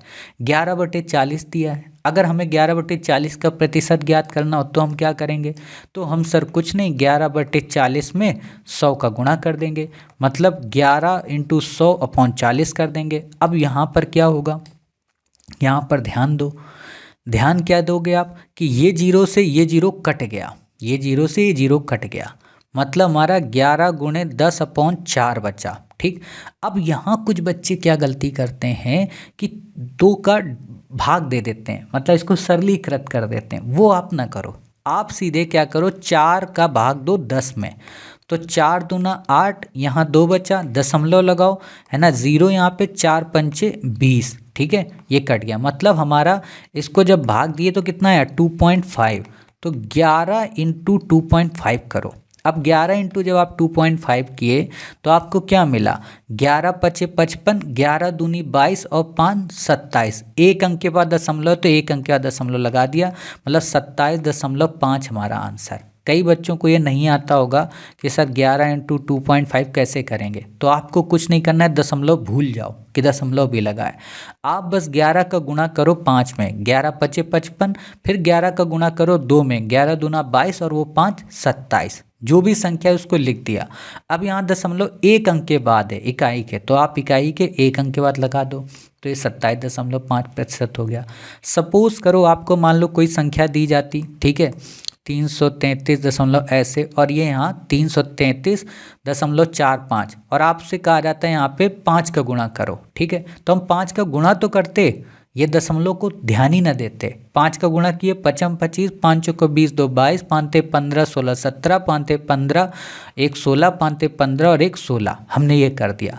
अब हमको क्या दिख रहा, 2 अंक के बाद दशमलव, तो 2 अंक के बाद यहाँ लगा दो, मतलब 1667.25, ऐसे आंसर आएगा। ये बेसिक चीज़ें मैथ की, इतनी तो आपको आती होंगी। अर्थात आपने कॉन्सेप्ट 1 में क्या सीखा, भिन्न को प्रतिशत में बदलना, यानी कि जब भी हमें भिन्न को प्रतिशत में बदलना होगा तो जो भिन्न दी गई है उसमें 100 का गुणा कर देंगे, और इज इक्वल टू जो हमें वैल्यू मिलेगी वो प्रतिशत में वैल्यू हमको मिल जाएगी। ठीक है, अब आपको मैं कुछ भिन्न देता हूँ, आप एग्जाम्पल करके हमें बताओ, ठीक है, कि भिन्न को प्रतिशत में क्या होगा। तो लिखो, निम्न भिन्नों की प्रतिशत वैल्यू क्या होगी। कुछ बच्चों को लग रहा होगा सर इतना सरल क्यों पढ़ा रहे हो, ये कोई पढ़ाई है। तो आपको भी पता है कि ये श्री IAS एकेडमी का मास्टर शून्य से शुरू करके आपको शिखर पे ले जाएगा। तो जब तक बेस मजबूत नहीं होगा तब तक ऊपर कैसे जाओगे। और वैसे भी देखो मैथ कठिन है, रीजनिंग की बात अलग थी, रीजनिंग में मैंने आपकी 4-4 घंटे 5-5 घंटे की क्लास ली है, लेकिन मैथ की मैं कभी भी क्लास आपके लिए 1.5 घंटे से ऊपर ले ही नहीं सकता हूँ। क्यों नहीं ले सकता, क्योंकि इसमें बहुत कॉन्सेप्ट होते हैं, है ना, और इनको बहुत धीमे धीमे मतलब पचा के, ये एक तरीके से आप समझो चाय है, चुस्की लेकर आपको पढ़ना है, तभी पूरा शरीर तर होगा। ठीक है, तो इसको हम चाय की तरह करेंगे, और वो तो आपका मोमोज था कि गपर गपर गपर गपर खा लो आप। ठीक है, तो चलो पहला क्वेश्चन 4/25, ठीक है, लिख लो, पहले 3-4 क्वेश्चन लिख लो। 4/25 को आपको बदलना है, 11/20 को आपको बदलना है प्रतिशत में, 19/25 को आपको बदलना है। अगर आप बदलना सीख गए ना तो फिर आप किसी को भी बदल दोगे, कहते हैं ना कि दुनिया में अगर आपने खुद को बदल लिया तो आप सामने वाले किसी भी इंसान को बदल सकते हो। सबसे कठिनाई होती है खुद पे नियम और सिद्धांत लागू करना। ठीक है, तो उम्मीद है आपने वीडियो को पॉज करके हर एक का आंसर निकाला होगा। तो आपने क्या किया होगा, अब यहाँ पे देखो क्वेश्चन ऐसे सॉल्व करते हैं मैथ में, पेज ऐसे बचाए जाते हैं। यहाँ जगह खाली थी, अब इसी के आगे ऐसे एरो लगा के बढ़ते जाओ। 4/25 था, हमने क्या सीखा था, 100 का गुणा करना है। अब 100 का जब गुणा किए तो यहाँ पे 25 चौको 100 हो गया, मतलब 4 × 4 मतलब 16% आ गया आंसर। ठीक है, 25 का भाग दिया 100 में। अब मैंने आपको पहाड़ा बोला था याद करो, तो आपने याद किया होगा।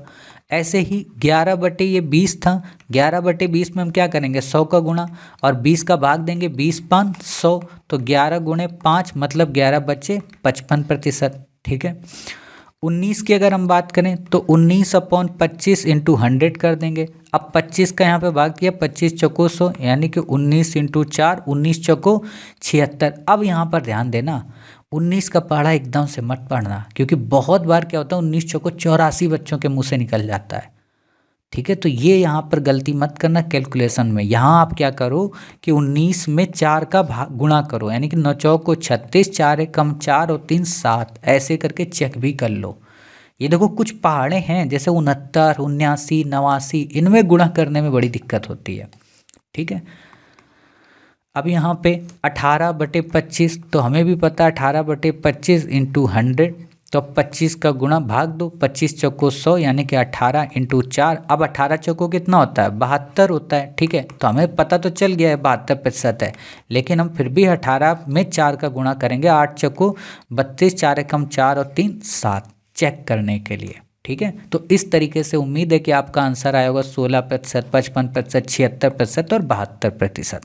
इतनी बातें समझ गए।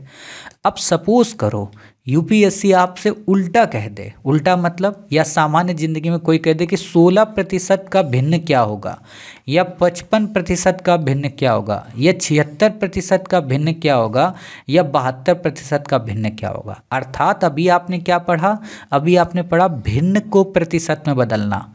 अब आपसे दे दे प्रतिशत को भिन्न में बदलना, तो सीधी सी बात है क्या होगा, अभी हमने क्या किया था, गुणा किया था 100 का। अब हम क्या करेंगे, क्या करेंगे, भाग करेंगे। किस में लेकिन भाग करेंगे, जो प्रतिशत आएगा उसमें भाग कर देंगे, और भाग करके हमें क्या मिल जाएगी, भिन्न मिल जाएगी। जैसे जैसे जैसे फॉर्मूला क्या मैंने लिखाया था, भिन्न गुणे 100 = प्रतिशत, ये लिखाया था। अब आपको इतना तो बेसिक पता होना चाहिए, क्या पता होना चाहिए कि जो इधर संख्याएं गुणे में होती हैं, जैसे जो इधर प्लस में होती है वो इधर जब जाती है तो क्या हो जाती है, माइनस में, या इधर माइनस में इधर गई तो क्या हो गई, प्लस में।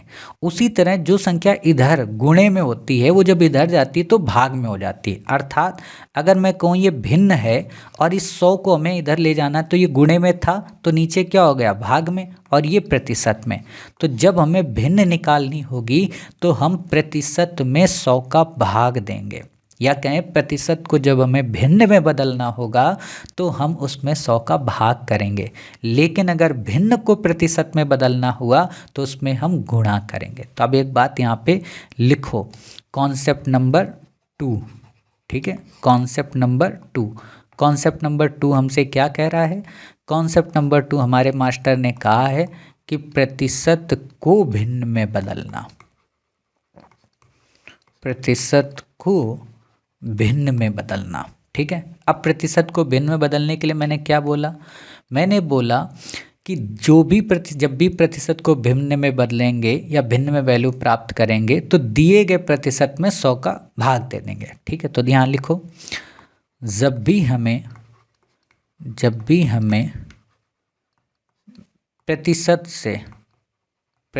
से भिन्न को ज्ञात करना हो,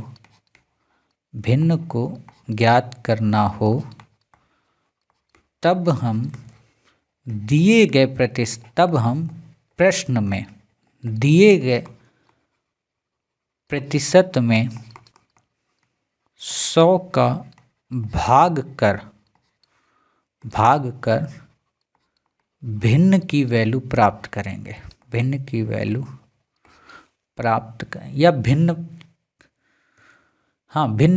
प्राप्त करेंगे। भिन्न के आगे लिख लो स्लैश में अनुपात, यहाँ पे भी लिख लो अनुपात। ठीक है, प्रतिशत को भिन्न या अनुपात में बदलना, क्योंकि अनुपात याद रहता है लोगों को। प्रतिशत में 100 का भाग देकर भिन्न या अनुपात की वैल्यू प्राप्त करेंगे। यहाँ आपसे ये नहीं पूछेगा कि उचित भिन्न आई कि अनुचित भिन्न आई, ये नहीं पूछेगा, है ना। तो यहाँ इतनी बकवास नहीं करनी है आपको, बस हाँ समझ जाना है कि हाँ उचित कौन है अनुचित कौन है, ठीक है। तो आपको क्या करना है, 100 का भाग देना है। मतलब अगर मैं कहूँ फॉर्मूला क्या हुआ, भिन्न इज इक्वल टू प्रतिशत अपॉन 100। जैसे वहाँ पर फॉर्मूला क्या था, भिन्न इंटू 100 इज इक्वल टू प्रतिशत, ठीक है। तो ऐसे आपको मिलता है। अब जैसे मैं आपको एग्जाम्पल कुछ करके दिखाता हूँ, फिर आपको एग्जाम्पल देता हूँ।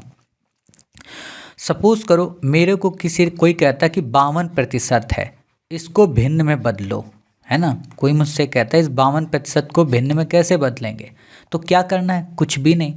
जो ये 52 है, अब यहाँ से देखो प्रतिशत का चिन्ह ये हट जाएगा, ठीक है। प्रतिशत का चिन्ह हट जाएगा, बटे में 100 हो जाएगा, और इज इक्वल टू ये हमारा भिन्न ज्ञात करना हुआ। अब भिन्न का ज्ञात करने का सिंपल सा तरीका है, अगर आंसर में 52/100 दे रहा है तो यही आंसर आएगा, या फिर इसका सरलीकरण कर दो। सरलीकरण के लिए आपको विभाज्यता का नियम पता हो, सबसे पहले छोटी से छोटी संख्या से भाग दो। तो यहाँ 2 है, यहाँ 0, हमको पता है। और एक बात और ध्यान रखना, जब भी आप भिन्न में किसी का सरलीकरण करोगे तो जिसका भाग आप अंश में दोगे उसी का भाग आपको हर में देना है, ठीक है। अंश व हर में भाग देना समान रहेगा। एक और बात जो याद रखनी कि सबसे पहले मैं छोटी से छोटी संख्या का भाग देना, भले हमको पता हो कि बड़ी संख्या से कटेगा, लेकिन फिर भी छोटी से छोटी संख्या से भाग देना है। तो 2 का आपने भाग दिया तो 2 दूना 4, 2 छंका 12, 26 आ गया। 2 का भाग दिया, 2 पंचे 10 और 50 आ गया। अब अभी भी हमें पता है कि ये 0 ये 6 मतलब 2 से विभाजित होगा, तो फिर भाग दिया, 2 1 कम 2, 2 3 6 हो गया, और 2 दूना 4, 2 पंचे 10। अब हमको क्या पता है कि ये 13 है, ये 25 है, ये अभाज्य है तो इसमें तो भाग जाएगा नहीं, इसमें जाएगा। तो हमें फिर क्या करना है, हमें एज इट इज यही लिखना है 13/25। क्यों, क्योंकि भाग अगर जाना चाहिए तो दोनों में जाए, नहीं तो ना जाए। हमें तो पता है कि हर में 25 में 5 का भाग जाएगा, बट अंश में 5 का नहीं जाएगा। तो इसलिए ये भिन्न हमें कौन सी मिली, 13/25, अर्थात हम 52% को 13/25 के रूप में लिख सकते हैं। इतनी बातें क्लियर हुई। अब जो ये बकवास मैंने बताई भाग देने की, सरल करने की, ये लिख लो ताकि आप कल पढ़ाई करो, है ना, तो आपको फिर दिक्कत ना आए। अब कुछ बच्चे कह रहे होंगे सर ये तो भिन्न वाले टॉपिक में आपको पढ़ाना चाहिए था, मैंने नहीं पढ़ाया। तो इसीलिए नहीं पढ़ाया क्योंकि वहाँ किसी काम का नहीं था। यहाँ आप कम से कम सीख तो रहे उस चीज़ को, और जब पढ़ाना ही मुझे है तो फिर क्या दिक्कत। लिखो लिखो, जब भी हम किसी अनुपात या भिन्न का सरलीकरण करेंगे तब हमें यह याद रखना होगा कि अंश में हम जिस भी संख्या का भाग दें सेम उसी संख्या का भाग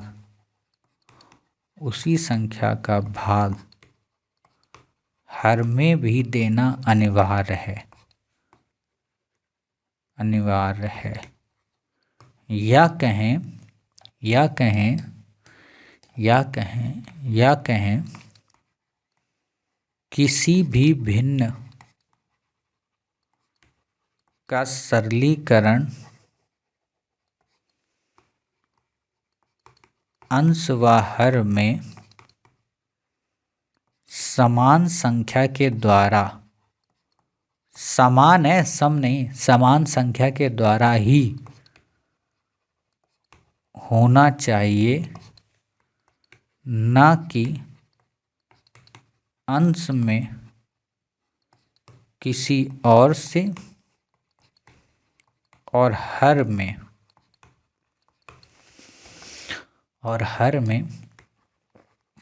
किसी और से।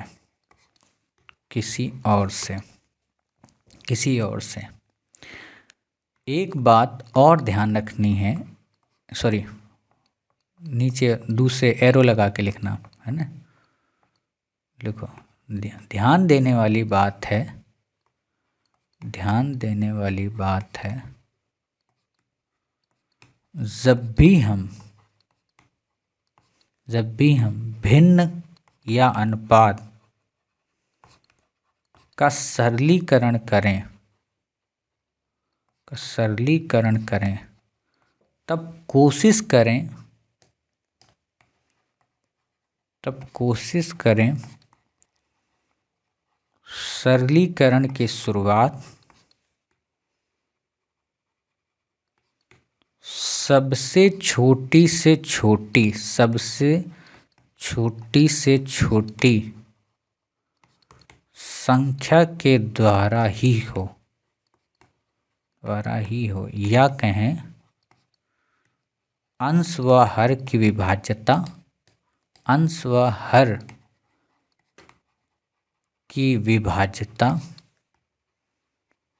सबसे छोटी से छोटी संख्या के जरिए ही हो।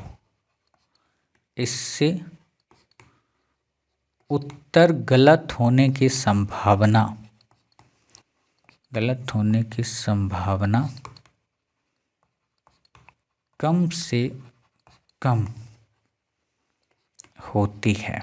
ठीक है, अब वही बात है, छोटी से छोटी करोगे तो आंसर आपका बड़ी इजी वे में बड़ी आसानी से आ जाता है। ठीक, अब यहाँ पर एक बात और लिख लो, है ना, एक परिभाषा और लिख लो यहाँ पे। ये जो आपने लिखा है ना कि प्रतिशत को भिन्न में बदलना, या जब भी हमें मतलब भिन्न को ज्ञात करना हो तब हम क्या करते हैं, प्रश्न में दिए गए प्रतिशत में 100 का भाग करके मतलब भिन्न की वैल्यू प्राप्त करते हैं। इसका एक दूसरी चीज़ लिख लो, दूसरी परिभाषा, जगह मिले कहीं पे, और वैसे भी आप अभी रफ में लिख रहे हो तो फेयर में तो आप नीचे करके लिख ही लोगे। ठीक है, दूसरी परिभाषा क्या आपको लिखनी है यहाँ पे?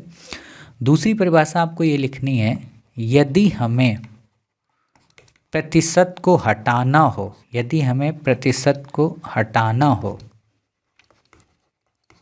तो हम नहीं यहाँ ना लिखो, मैं लास्ट में ही लिखा देता हूँ, है ना, मतलब जब ये दोनों टॉपिक कंप्लीट हो जाएंगे, दोनों कॉन्सेप्ट, तो मैं लास्ट में ही लिखा देता हूँ, है ना, तब आपको वो शॉर्ट नोट्स बन जाएगा, है ना।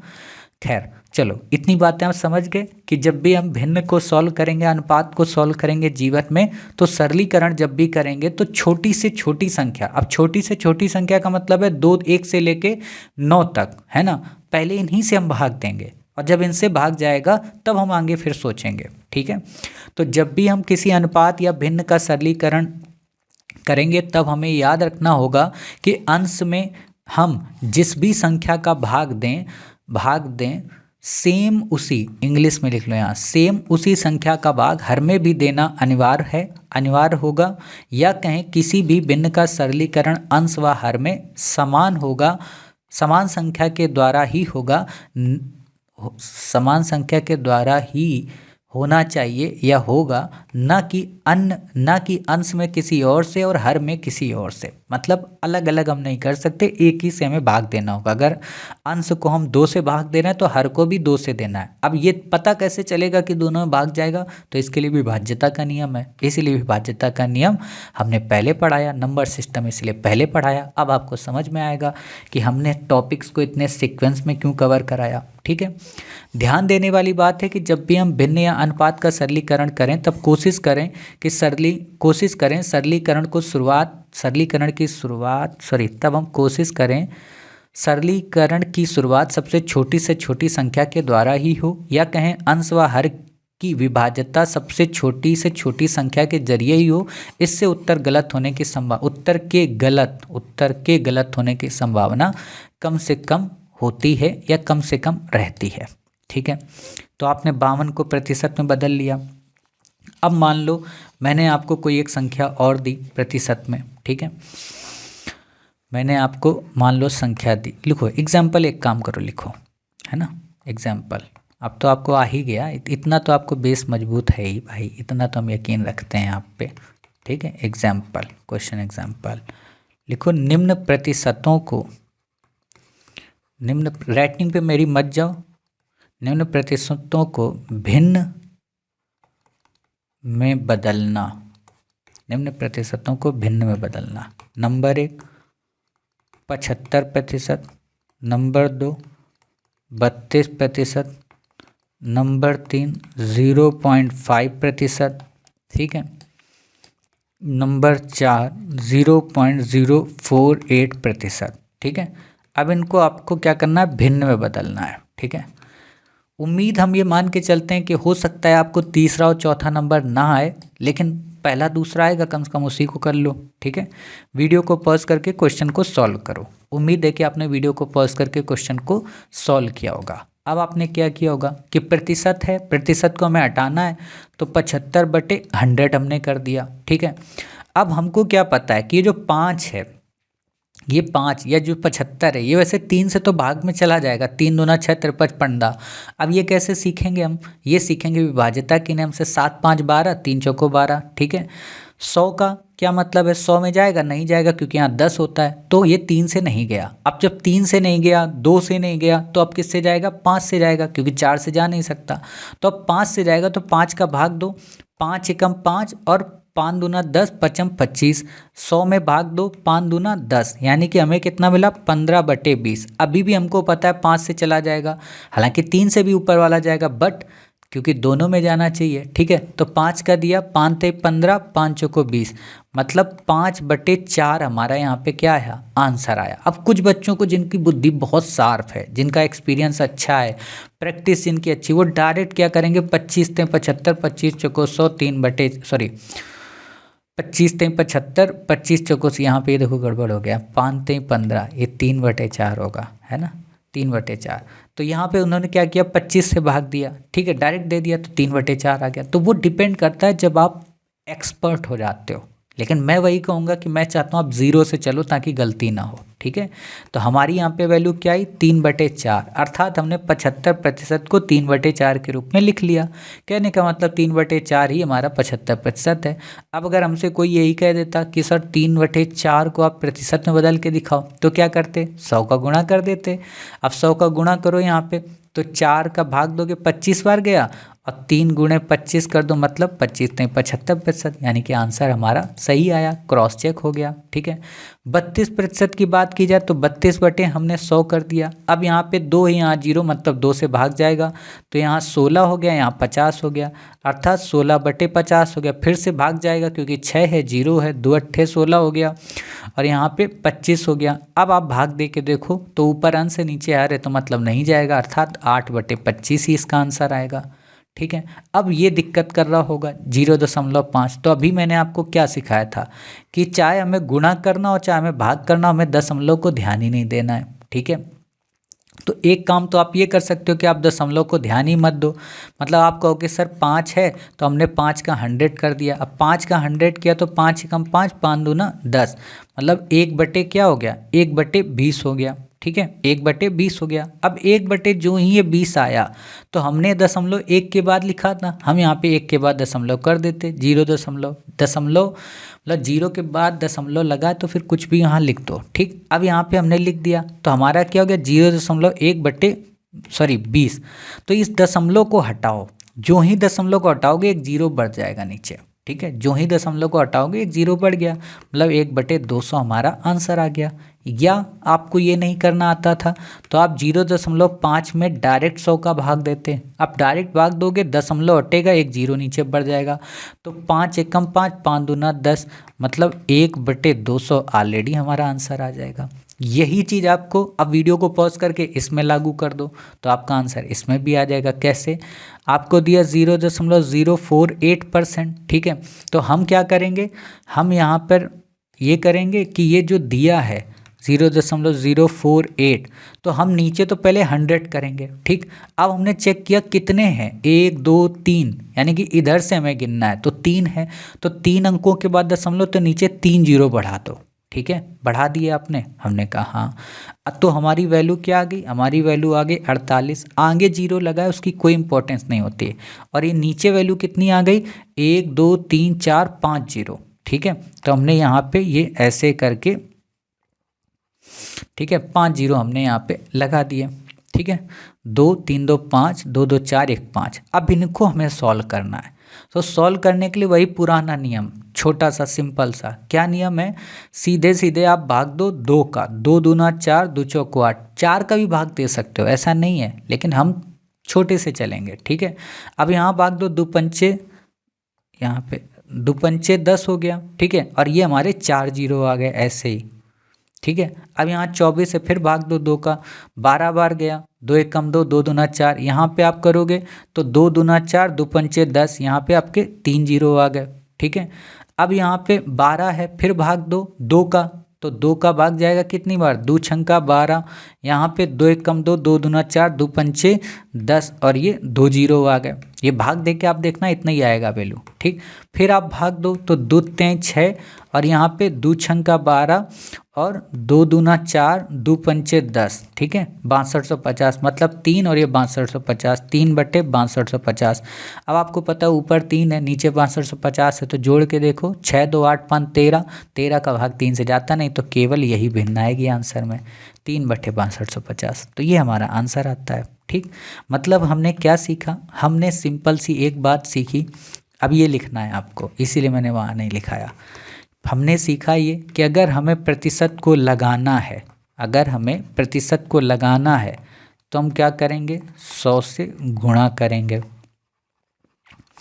अगर हमें प्रतिशत को हटाना है तो हम क्या करेंगे, 100 से भाग करेंगे, ठीक है। ये 2 बातें हमने आज सीखी अपने इस प्रतिशत के सवाल में, ठीक है। अब कई प्रश्न ऐसे आते हैं जिसमें आपको क्या होता है कि 10% निकालना होता है, तो मैं वही बात कहूँगा कि सीधी सी बात है, जब प्रश्न आए तब आप निकालिए, ठीक है, वरना फिर वही बात है कि ट्रिक और टैक्टिक्स के देखो उसमें जाल में फंसोगे तो ट्रिक्स और टैक्टिक्स देखो गड़बड़ क्या होती है ट्रिक्स और टैक्टिक्स में, कि अगर भूल गए तो फिर आपकी हवा टाइट हो जाएगी। मैं भी चाहूँ तो आपको ट्रिक्स एंड टैक्टिक्स पढ़ा सकता हूँ। क्या ट्रिक्स एंड टैक्टिक्स आपको पढ़ाऊँ, कि मान लो आपको दे दे कि 210 का 10% बताएं क्या होगा, मान लो मैं आपको दे दूँ, तो मैं क्या कहूँगा आपसे कि 210 का 10% आपको निकालना हो तो आप 210 को 210 मत लिखिएगा, आप केवल 21 लिख दीजिएगा, यही आपका आंसर है। मान लो मैंने कहा कि 600 का 10% आपको निकालना है, तो आप 600 का 10% मत निकालिए, आप 600 का केवल क्या लिख दीजिए, 60 लिख दीजिए, मतलब एक जीरो हटा दीजिए। तो ये ट्रिक्स और टैक्टिक्स भूल गए तो फिर दिक्कत हो जाएगी। लेकिन अगर आपको प्रोसेस पता है कि 210 का 10% कैसे निकलेगा, 10 ये होगा और प्रतिशत हटाना है हमें 10 से, तो क्या होगा, 100 का भाग देंगे, तो यहाँ से हमने इस 2 जीरो काट दिए, तो ये सर 21 आ गया। सर 600 की बात करें, 10% कह रहा है, प्रतिशत को अगर हमें हटाना है तो नीचे 100 का भाग देंगे, तो ये 2 जीरो से ये जीरो कट गए, मतलब 60 आ गया। तो ये बेसिक अगर आपको पता है तो फिर आप आंसर आसानी से निकाल लोगे, ठीक है। तो इन चक्करों में मत पड़ो कि 210 का 10% कैसे निकालें। का मतलब होता है गुणा करना, ठीक है, का मतलब होता है गुणा करना। एक काम करो, कुछ चीज़ें लिख लो, चलो कुछ बेसिक क्वेश्चन कर लो आप, है ना। मान लो आपको दे दे 440 का 10%, तो आप क्या करोगे, 440 गुणे 10 करो। अब ये 10 से प्रतिशत हट रहा है, 100 आ जाएगा नीचे, ठीक है, भाग में, तो सब 100 आया तो दोनों का भाग हुआ। अब ये 2 जीरो यहाँ से कट गए तो कितना आया, 44, ठीक है, ये हमारा आंसर हो गया, यानी कि 440 का 10% 44 आता है, ठीक है। अब इसी तरह मान लो आपको दे देता कि 48 का 10%, ठीक है, तो हम क्या करते, 48 गुणे 10 अपॉन 100, क्यों, क्योंकि 10 से हमें प्रतिशत हटाना है, तो ये यहाँ से कट गया, तो हमारा कितना हुआ, 48/10। अब 48/10 है, या फिर इस जीरो, जब हम दशमलव हटाते हैं एक अंक के बाद तो एक जीरो लगाते हैं, उसी तरह अगर हमें जीरो हटाना है तो क्या करेंगे, एक अंक के बाद दशमलव लगा देंगे, 4.8 कर देंगे। या आपको ना आता हो तो 10 का भाग दो किसमें, 48 में, तो 10 चौको 40 बार, 8 आया, दशमलव लगाओ 80, 10 अट्ठे 80, ठीक है, ऐसे भी आप आंसर निकाल सकते हो। तो जैसे मर्जी आपको लगे, जिस तरीके से आपको सुविधा लगे, उस तरीके से आप आंसर अपना निकालने की कोशिश करिए, समझ गए। तो ऐसे आपको अगर प्रश्न आ जाए 210 का इतने प्रतिशत निकालो, फलाना निकालो, आप निकाल लोगे। सपोज करो ऐसे ही आपको एक क्वेश्चन और दे दे कि 600 का 22% निकालिए, तो क्या करना है, कुछ नहीं, 600 इंटू 22, अब 22 से प्रतिशत हटाना है, 100 नीचे जोड़ दो, तो ये 2 जीरो से 2 जीरो कट गए, ठीक है, हमें कितना बचा, 6 गुणे 22, यानी 6 दूना 12, 6 दूना 12 और 1 13, मतलब 600 का 22% कितना हुआ, 132 रुपये हमारे हुए। ठीक है, तो ऐसे आपको निकालना है। तो इस तरीके से आप, उम्मीद है कि जो बेसिक चीज़ें हैं मैथ की, जो बेसिक चीज़ें हैं हमारे प्रतिशत के टॉपिक की, उन चीज़ों को आप समझ गए और उन्हीं चीज़ों को आप निकाल लेंगे आसानी से। ठीक है, चलिए इस बात को लिख भी लो, नहीं तो कल को कहोगे सर हम भूल गए। लिखो, जितने प्रतिशत की, है ना, लिखो जितने प्रतिशत की हमें वैल्यू प्राप्त करनी हो, वैल्यू का मतलब मान, जो आंसर वैल्यू प्राप्त करनी हो, उतने का गुणा व 100 से भाग कर देंगे, अर्थात x का 25% मतलब x गुणे 25/100। ठीक है, अब ये आपको याद रहेगा। या अगर मेरे से कोई कहे कि मोहन का 18%, तो मोहन गुणे 18/100। ठीक है, मतलब जो भी है वैल्यू उसका हमें गुणा कर दो और नीचे 100 कर दो। 100 क्यों करते हैं, क्योंकि प्रतिशत को हटाते हैं। प्रतिशत को क्यों हटाते हैं, अभी मैंने आपको बता दिया था। ठीक, तो इतनी बातें उम्मीद है कि आपको मेरी समझ में आई। अब जब इतनी बातें आपको समझ में आ गई, तो अब हम शुरुआत करते हैं, मतलब अपने प्रतिशत की। देखो, ये अभी तक जितनी बातें मैंने आपको बताई ये फंडामेंटल है। ठीक है, ये आपको पता ही होना चाहिए, ये फंडामेंटल है। अगर ये नहीं पता है तो फिर मैथ में प्रतिशत पढ़ना मूर्खता है। मैं चाहता तो डायरेक्ट शुरू कर देता, वही है कि डायरेक्ट शुरू करने से कोई फ़ायदा नहीं। ठीक है, अब हमें प्रतिशत को पढ़ना है, अर्थात अब हम अपनी क्लास के अकॉर्डिंग चीज़ों को पढ़ेंगे। ठीक है, हमें जो प्रतिशत पढ़ने हैं वो टोटल 10 टाइप के पढ़ने हैं, टोटल 10 टाइप के पढ़ाऊँगा वैसे अगली क्लास में, लेकिन टाइप समझ लो कौन कौन पढ़ने हैं, और वहाँ भी लिखाऊंगा। पहला जो टाइप हमें पढ़ना होगा उसको हम बोलेंगे चॉकलेट का नियम पर आधारित। मतलब सिंपल सी बातें होंगी यहाँ पे, ज़्यादा बकवास नहीं होगी। ये नियम सीख गए तो 80% आपकी मैथ मैं इसी से कवर कराऊंगा। ठीक है, और सिंपल है, सीख ही जाओगे।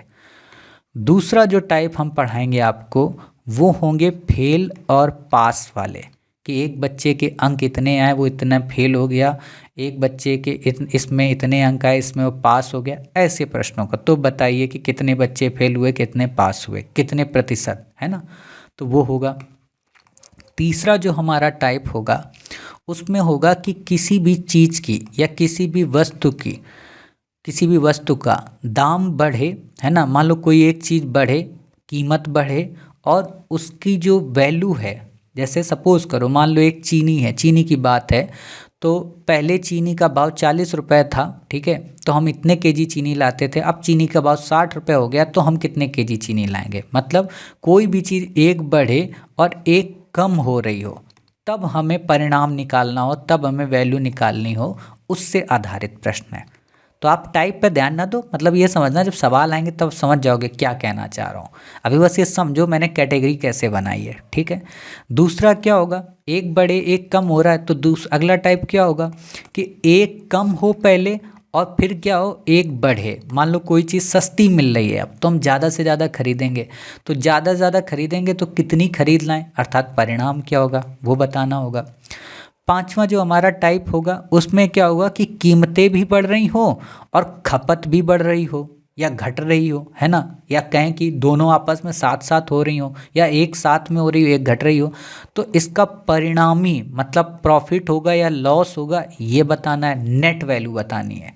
ठीक है, छठा जो हमारा टाइप होगा वो चुनाव वाले प्रश्न होंगे, कि मान लो एक चुनाव हो रहा है कहीं पे, वहाँ इतने जो वोट हैं, इतने प्रतिशत वोट पड़े, महिलाओं ने इतने प्रतिशत डाला, पुरुषों ने इतने प्रतिशत डाला, इसमें से कुछ इतने अवैध हो गए, इतने वैध हो गए, तो बताओ टोटल कितने प्रतिशत पड़े।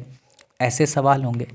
सातवां जो टाइप होगा वो जनसंख्या वाला होगा, कि एक शहर की जनसंख्या इतनी है, उसमें महिलाओं की जनसंख्या इतने प्रतिशत है, तो बताइए पुरुषों की कितने प्रतिशत होगी, या बच्चों की कितने प्रतिशत होगी, या 2 साल बाद कितने प्रतिशत होगी, तो वो बताना है। 8वां जो टाइप होगा वहाँ पर फेल पास वाला फिर से आएगा, लेकिन ये फेल पास वाला क्या होगा, थोड़ा टफ होगा। इसमें आएगा कि न्यूनतम कितने अंक आ जाएं, अधिकतम कितने अंक आ जाएं। जैसे सीसैट में है ना 33% हमें करना होता है, तो 33 न्यूनतम है, मान लो किसी के ज़्यादा आ गए और किसी के कम आए तो उसको कितने और लाने चाहिए, ऐसे प्रश्न होंगे, यही इंपॉर्टेंट है। 9वां जो हम पढ़ेंगे उसमें पढ़ेंगे एलिगेशन को, मिश्रण को। वो बात अलग है कि एलिगेशन का टॉपिक हमारा एक अलग है पूरा का पूरा, वहाँ अलग से पढ़ेंगे, बट यहाँ जो मिश्रण पढ़ेंगे थोड़ा अलग ढंग से पढ़ेंगे। अर्थात मिश्रण को हमें कितनी जगह पढ़ना है, 3 जगह पढ़ना है। एक रेशियो एंड प्रोपोर्शन में पढ़ना है, एक इसी परसेंटेज में पढ़ना है, और स्वयं एक मिश्रण में पढ़ना है। तो जितने क्वेश्चन मैं यहाँ करा दूँ उतने यहाँ कर लेना। जो क्वेश्चन आपके प्रैक्टिस सीट में नहीं होंगे वो रेशियो एंड प्रोपोर्शन से या फिर होंगे या फिर वो एलिगेशन से। तो जब भी मिश्रण का टाइप के प्रश्न आप सॉल्व करना प्रैक्टिस सीट में जाके, तो इस बात को ध्यान में रखना कि मास्टर ने बात बोली थी। हालांकि जब पढ़ाऊंगा तब तो फिर बताऊंगा, ठीक है। और अंतिम जो हमारा टाइप होगा वहाँ आपको 3 संख्याएं दी जाएंगी। बोला जाएगा कि पहली संख्या दूसरी संख्या के रिस्पेक्ट में क्या होगी, अगर तीसरी संख्या ये हो तो उनको कैसे करना होता है, ये हम आपको बताएंगे। और लास्ट हमारी जो 11 नंबर बात है, हालांकि वो टाइप नहीं है, वो विविध है, मिसलेनियस कुछ बातें होंगी, कुछ हवाबाजी।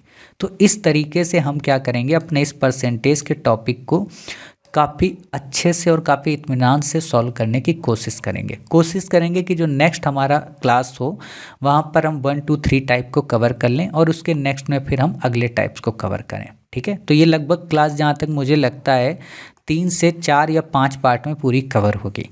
चाहूँ तो एक ही पार्ट में कवर करा दूंगा, लेकिन समझ में नहीं आएगी क्योंकि मैथ है, ठीक है। अगर ये क्लास आपको ना समझ में आई हो आज की, आप इसके नोट्स को एक बार देखें, क्लास को एक बार फिर से सुने। अब देखो जब फिर से सुनना ना तो 2x या 1.5 मत लगाना, फिर मेरी जिम्मेदारी नहीं है कि आपको समझ में आएगी। नॉर्मल मोड में एक क्लास को सुनो। और वैसे जहाँ तक मुझे पता है आज की क्लास में कुछ खास बताया नहीं है, रिवीजन मेन इंपॉर्टेंट था वो आपका करा दिया था, ठीक है। तो आपको क्लास समझ में आ गई होगी, ठीक है। तो फिर मिलते हैं अपनी नेक्स्ट क्लास में इसी परसेंटेज के साथ, या कहें इसी परसेंटेज का भाग 2 के साथ। अपना ख्याल रखिए, स्वस्थ रहिए। जय हिंद, जय भारत, वंदे मातरम, भारत माता की जय।